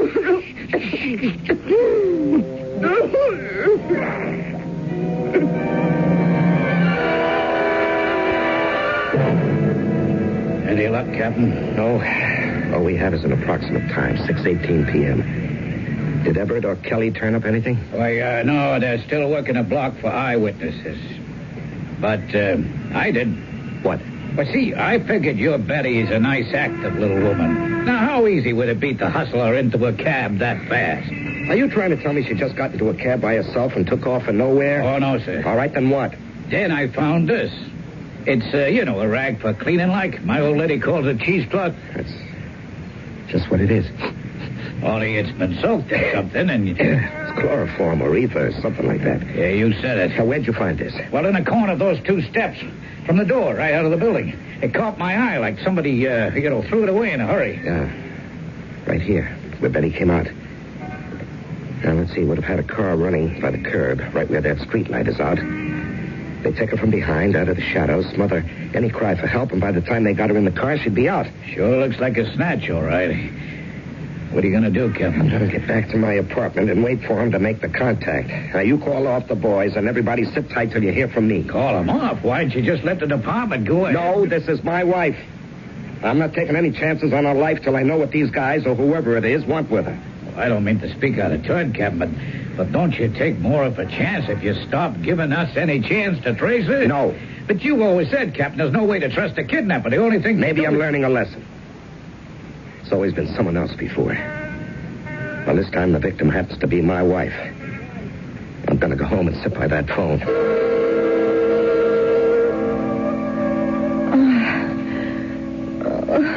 Jim? Jim? Oh, no. My hands. My hands are still tied up. Oh, if I could only get them loose. I can't. What does he want with me? Where is he? He scares me so with those flat, blank, pale blue eyes. Oh, if only it weren't so dark. There's no window. There's nothing. Why does he keep calling me Vicky? I'm afraid he's mad. If he keeps me prisoner like this before he's done with me, I think I could go mad, too.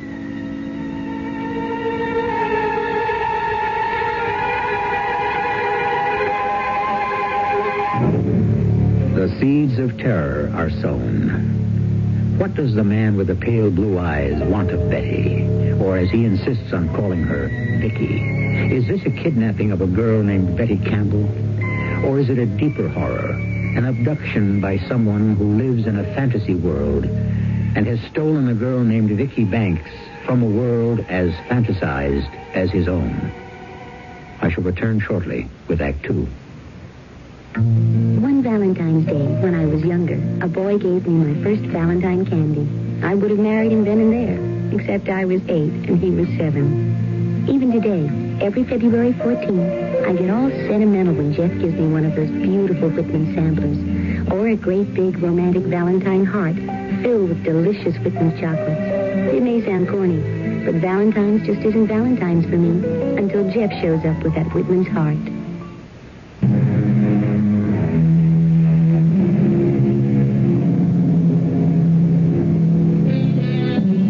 Hours later, how many hours, she doesn't know, Betty awakens in a dark room. In the half-world between drugged sleep and the return of awareness, she lies supine on the hard bed. Then the cords tying her wrists and pulling tight across her ankles bring the terror flooding back.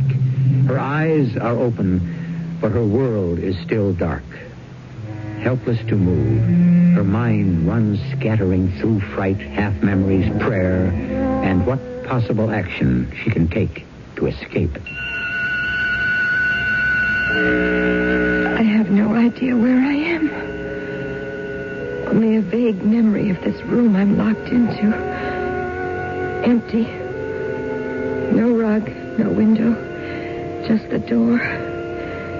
And when he comes back through it, how can I escape?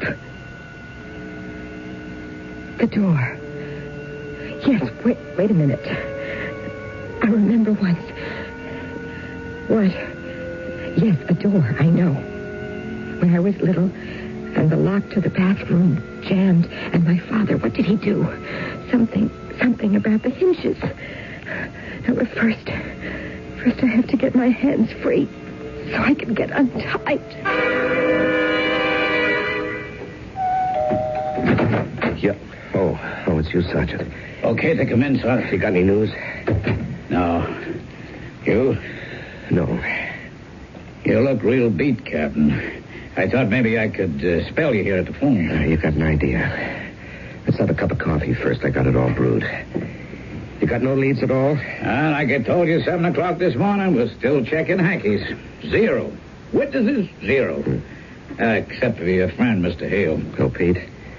No, all he saw was some car hightailing it out of there. He figured it was some wheel-crazy kid. There's nothing to go on there. Here's your coffee. Hey, thanks. Why doesn't the guy call? What guy? Whoever abducted her. Just let him call. He can have anything he wants, just so I get her back. Oh, you'll get her back, Chief. We'll get her back for you. Only, Captain. What? How's about opening it up instead of sitting on it? Give it to the press, radio, TV. Get it in the headlines. Spread it wide enough so this guy can know what he's up against. What do you mean what he's up against? That he didn't snatch no ordinary dame. He knows that. Oh, he could know she's a TV star like that. But does he know that she's married to a cop? Well, what difference does that make? You ain't thinking straight. What, do you think a policeman has any more rights or clout than an ordinary citizen? Maybe not where a kidnapping is concerned. Well, then what are you talking about? You ever stop to consider maybe this ain't no ordinary snatch? What? Look at the time, Captain, huh? 5:30. Right. That means Mrs. Campbell's been gone pretty near 24 hours. Now, how come there's been no contact yet? Well, maybe he thinks it's safer by mail. Hey, it's a weekend coming up. He ain't going to allow that much time to pass. And here's another thing. I don't know how much money someone like Mrs. Campbell makes in daytime TV, but it's hard to figure it's all that heavy bread. Now, what are you getting at? But there's two other possibilities. You must have thought of them. You mean someone like Ferrara or Big Charney might want to get back at me because I busted them and had them sent up? Yeah. Well, I thought of that. I had their files pulled. They're still doing time. Well, there were others who promised they'd get you as soon as they got out. Yeah, I know. I'm having the precinct check them out right now. You don't have to, Captain. That's where I've been all day. I dug them all up. Mad Dog Perrine, Charlie Deadbeat, Jimmy Valdez. They're clean. At least as far as this is concerned. So, that leaves the last possibility. Yeah. And that's something I don't like to face. I don't blame you, boss. There's no way to put your finger on a kook. You don't think this could have been a psycho? You don't have to ask me that, Captain. You know that's what's in your mind. Well, why, Betty? Why? When it comes to psychos, count me out. You're the one with the brains, Captain. If I face it, it doesn't take much brains. Now, Betty's highly visible in that serial. Millions of people know her. Now, what would he want with her? We gotta get a lead on this bird somehow. A picture, a description, something. If we only had a witness. You know, it's crazy. A New York street that time of night, somebody... Now, wait a minute. The bag lady. The what? Remember I told you there was something in the back of my mind, something missing from the street? It was the bag lady. You mean one of them old dames who hangs around with shopping bags and picks through trash? Yeah, that's right. You know, every time I've picked Betty up from the studio, she's been sitting there. She hangs out in a corner under the steps between the last brownstone and the new building. They're sad old things, but they have to have someplace they feel safe from whatever haunts them. It takes one heck of a jolt to uproot them. Well, I saw her the day before Betty disappeared. Why was she missing the next night? Hey, you think she might have seen something? Well, it's a chance. Set a psycho to catch a psycho, huh? Yeah. Hey, maybe you got something, Captain. Now, how do we find her? Well, I'm going to have someone here to cover the phone and get out on this myself. Now, you, me, and everyone the precinct can spare are going to drag that area until we do.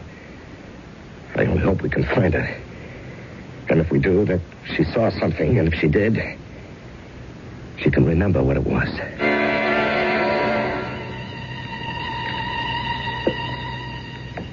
Vicky? Vicky, you asleep? Oh.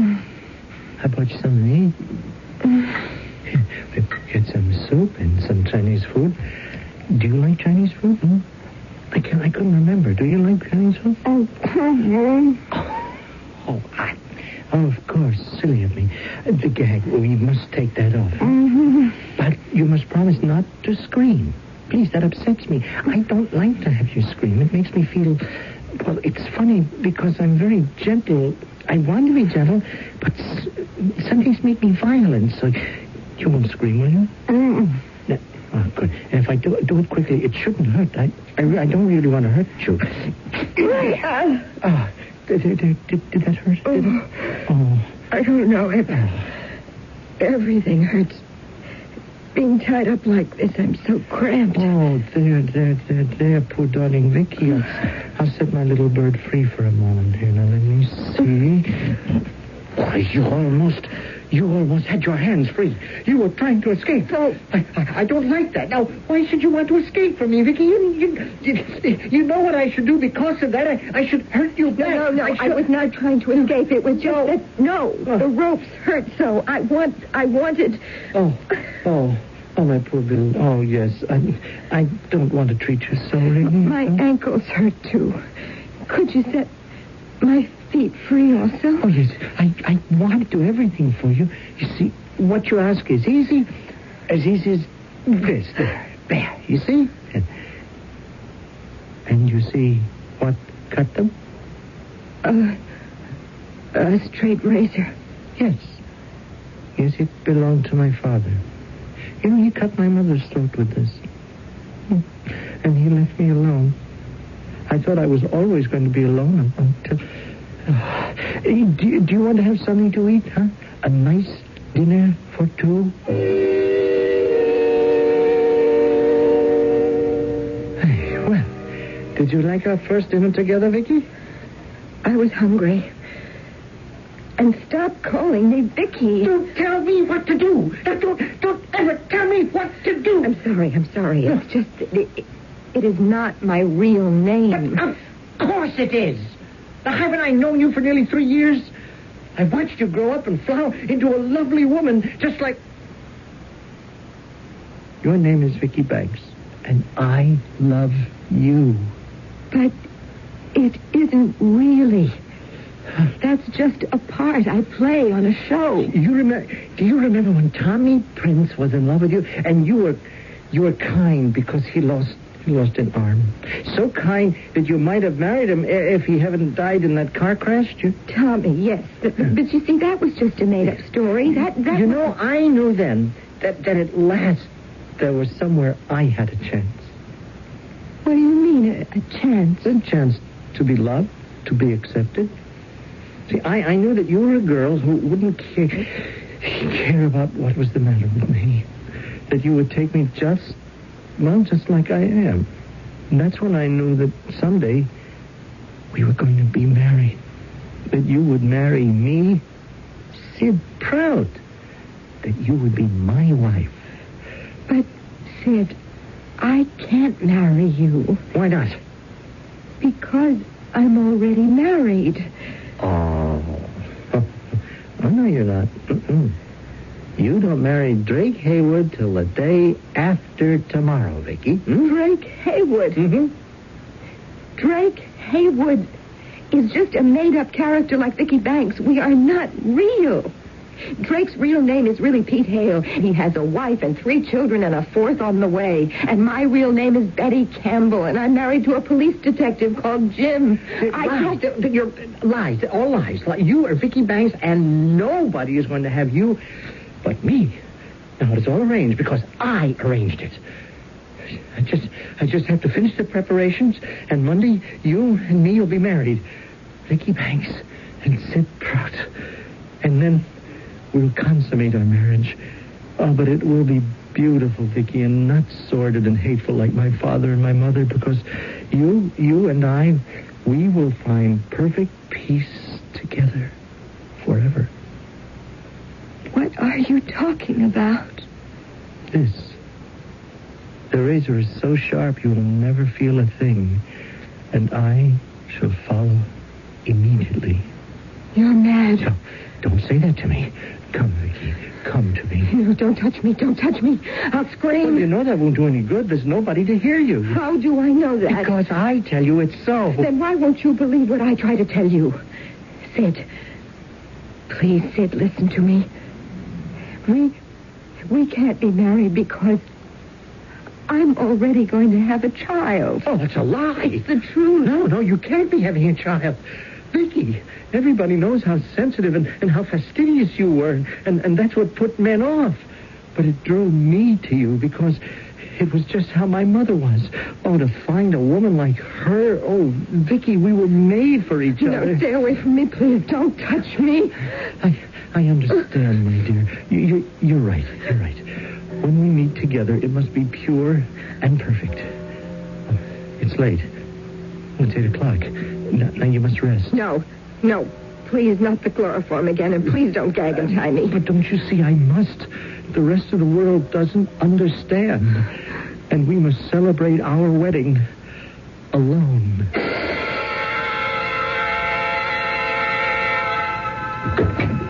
Oh. Hi, Jim. Pete, no calls? No, nothing except the precinct and, And what? Well, a couple of reporters. They seem to have gotten wind that something's up. Oh, brother, that's all we need. You haven't turned up anything? No. What kind of a detective am I? Can't even find my own wife. She's in terrible danger, Pete. I know it. I can sense it. Now, what am I going to do? What am I going to do?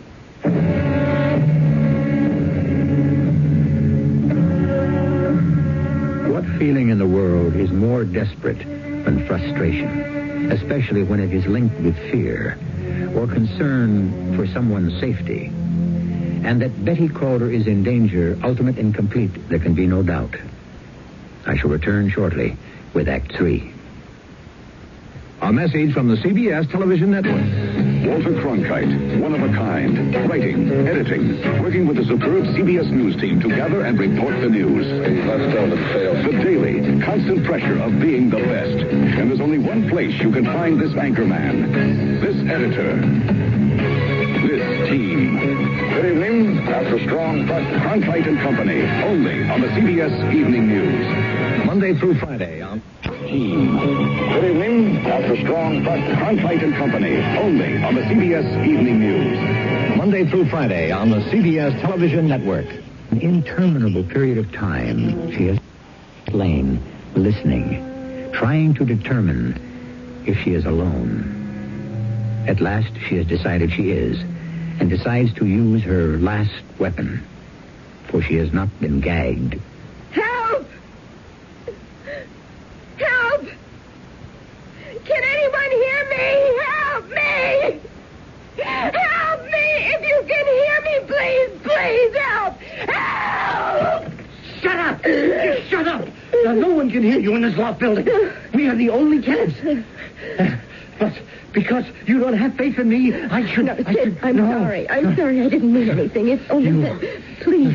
I woke up, you see, in the dark, and I was all bound like this from a terrible dream, and I was scared and alone, and I was so afraid. Oh, yes, of course you were, Vicky. Dear, I'm sorry. So you don't... I know how terrible this is for you, but I don't want to have you tied. It's only that I can't lose you. Not now, when we're so close to the moment of truth. Then can I be untied? Well, now you can. No. You're going to let me go. Let you go? Oh, never. But now I don't have to worry about losing you. Why? Because I have a guardian angel for you. Michael? Meet Vicky. No, boy. No, friend. Well, what is he? Well, it's hard to say exactly. He's part Alsatian, part Doberman, I guess. I borrowed him from the kennels. He sounds dangerous. No, shh. Not unless anyone goes against what he's being taught. Oh, he's beautifully trained. Look. Sit. Lie. Stay.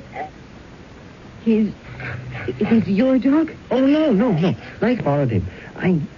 I don't want to keep you tied up, Vicky, but I still have so many things to do before it all happens for us. So I brought him to guard you. To guard me?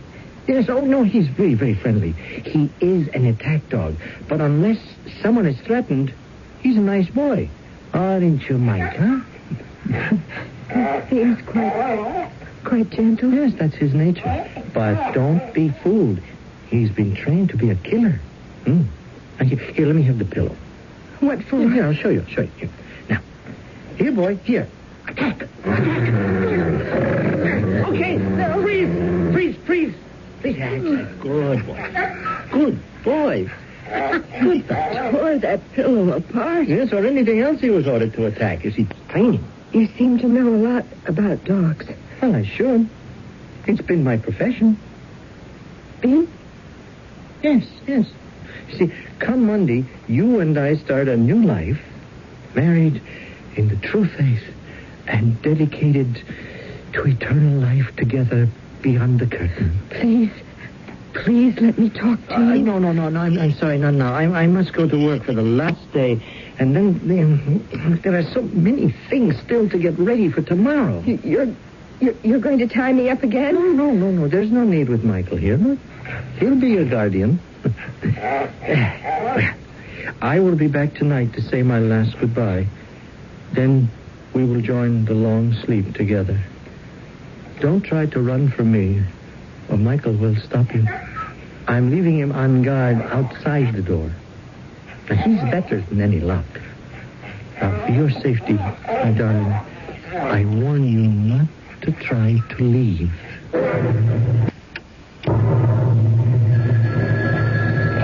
Captain Campbell, 83rd Precinct. It's the old Warthog, Captain. I think we got your back, lady. Where are you? On the south side of the Bible building, just off Broadway to the west. Okay, I'll be right there. Great. And, Captain. Yeah, what? Why don't you bring us all some coffee, huh? Amanda likes hers half and half.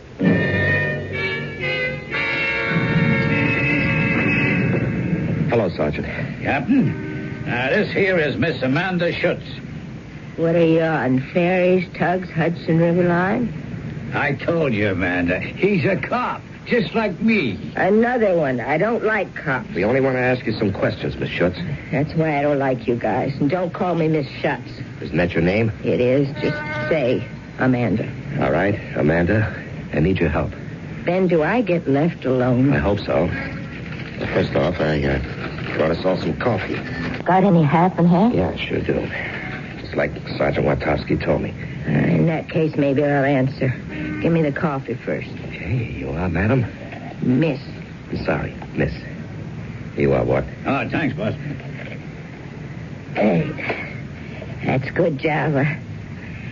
Now, what else can I tell you? I ain't already told this lug. What did she tell you, what? Yeah, and she was right, boss. She seen this guy drive up and park. She seen him there before, hanging around. She saw the missus come out Friday night, and this guy hustles her into the wagon and took off. You got the license plate number? I don't see good. I got glasses, but they're not my prescription. I found them in a trash can. All right, what kind of car was it? The best she remembers is it was a station wagon. Station wagon, that's just great. Well, there's something more. She said that had bars, like, in the back. Bars? What kind of bars? Like you got in some patrol cars. That's why I took off. I got enough trouble with cops. Now, what about the man who hustled my wife into the car? Was there anything special about him? I don't see so good. Yeah, that is good coffee. Oh, yeah, he had a limp like, with one of them shoes all built up like a, what do you call it, a... Clubfoot? Yeah, I guess. Hey, you got any more Java? What? Yeah, Captain. I think maybe the balloon just went up. What do you mean? A station wagon with bars, like you put up for a dog, huh? Chloroform. Yeah. Now, that's not so easy to get hold of unless you work around a clinic or a lab. So, how about a vet? Well, I don't get you. A veterinarian. Now, he'd have it right on the shelf, and he'd have a car like that, too. Hit the gas and turn on the squealer. Sure. Where to, Cap? The precinct house. Round up a dragnet. We're going to cover every vet in this city.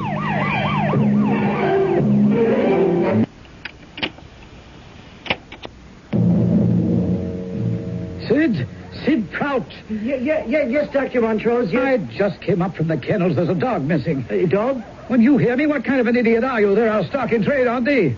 The Stewart's dog, the one that Prowler knifed. He's not in his run. He's not? Are you listening to me? Now, that's a valuable dog that Joe Stewart invested a long time training, and he'll be here tomorrow to pick him up. What happened to him? Oh, excuse me, Dr. Montrose. I've got to go. I have an appointment. Oh, wait a minute, you clumsy idiot. I'm talking to you. Sid, you come back here. I want to know... Oh, now, who in heaven's name could that be on a Sunday afternoon? Yes? Captain Campbell and Sergeant Wartowski, 83rd Precinct. Here's our IDs. Oh, all right. What do you want? It ain't him, Captain. He walks all right. Just a minute. Do you own a station wagon with bars or wire netting in the back, Dr. Montrose? Oh, yes. Does anyone else drive it but you? Matter of fact, I very seldom drive it. My assistant does that. Your assistant? Well, that's rather a grandiose title. Sid Prout feeds the dogs, delivers them sometimes, or picks up strays. Does this assistant of yours have a clubfoot? Yes, he does. I want to talk to him. Oh, very well. If he's still here, he went down towards the kennel. Wait, that's my car now. And that's Sid driving. I don't know what he's doing. Come on, Ward, follow him. And don't you lose him, or so help me, I'll break your neck. If I wait any longer, he'll be back. I've got to take the chance. It's now or never. I've never been afraid of dogs before. Yes. That's the secret. I mustn't let him know I'm afraid of him. Okay, Betty. If you ever thought you were an actress, this had better be your best performance. Hey, nice place. It's all right. Nothing to worry about. Come on, you and I are just going to take a nice little walk. Yeah, see? That's a good boy. Come on. You want to take me for a walk? Here, boy. Here. Oh, God, thank you. Maybe I'm going to make it. All right, fella? Huh? Friends? Let's you and me get out of here. Put down the razor. Oh, no. No, somehow you betrayed us. You sent the police on us, Vicky, and we can't be married anymore. I didn't. I lied. You lied. You spoiled it all. I had it arranged, your wedding dress. I read your size in a magazine, and it was all finished for me to pick up tonight. It was going to be so beautiful, but you spoiled it. Keep away from me. No, never. It's too late for us to be married, Vicky, but we can still be together. One quick stroke across your throat, my beloved, and then a second across mine, and I'll follow you, and we're together for all eternity. No, Sid. There is no way you can stop me. No. Oh, Vicky. Michael, if you are my guardian angel, attack. No, attack. No, attack. No, let go. Let down, boy, down. Okay, sir, please. You don't have to worry. You don't have to worry. Mike's taking care of him. Oh, Jim, I've been so scared. All right. It's over, darling. It's all over.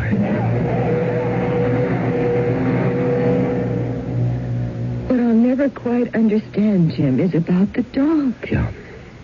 It's what Sid Prout didn't understand either. See, Mike wasn't an attack dog. He was a guard dog. His training taught him to attack only when someone was threatened. So he really was my guardian angel. Yeah, well, only for one time around, darling. But from now on, I'm taking the job full time, and I promise you, you'll never be threatened again.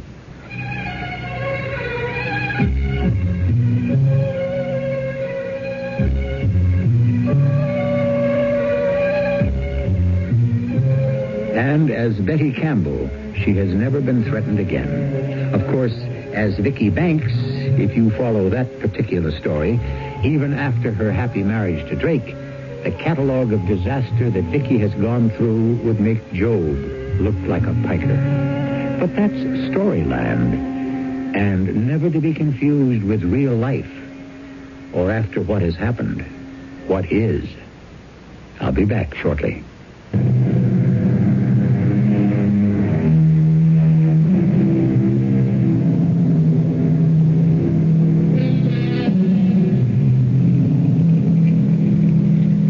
Shakespeare said, "Tell me, where is fancy bred? Or in the heart, or in the head?" What wild fancies swarmed in Sid Prout's tortured brain. And how fortunate that in this case, no one was the victim. Let's not even speculate that someone else, sometime, somewhere, might be the victim of a deranged brain. Take no more thought unto tomorrow. Sufficient unto the day is the evil thereof. Our cast included Terry Keane, Larry Hames, Ian Martin, and Earl Hammond. The entire production was under the direction of Hyman Brown. And now, a preview of our next tale. I'm building your whole case on the proposition that you didn't know what was happening. I'm telling you the truth. Now, just remember, if you're not, I can get blindsided, ambushed and destroyed in that courtroom. All I stand to lose is the case. I'll go on to something else, but you won't. Look, do you think I'd have held still for it? I'm not that kind of a guy. When I found out about what she was doing, I put an end to it. Right then, right there. Did you ever argue with your wife? How can you be married and not argue with your wife? Loud, angry arguments that the neighbors could have overheard? No, never. I mean, I have to make sure that they can't spring a witness on us to testify that he heard the two of you having some serious shouting matches. Whoever says anything like that would be lying. All right, that's what I have to know. So, how does it look? If you're telling me the truth, you've got a chance. This is E.G. Marshall inviting you to return to our Mystery Theater for another adventure in the macabre.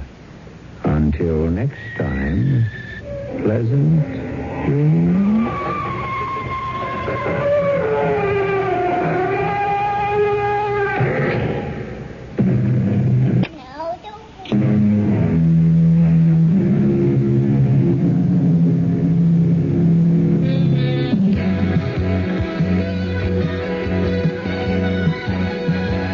Catch a part of life beat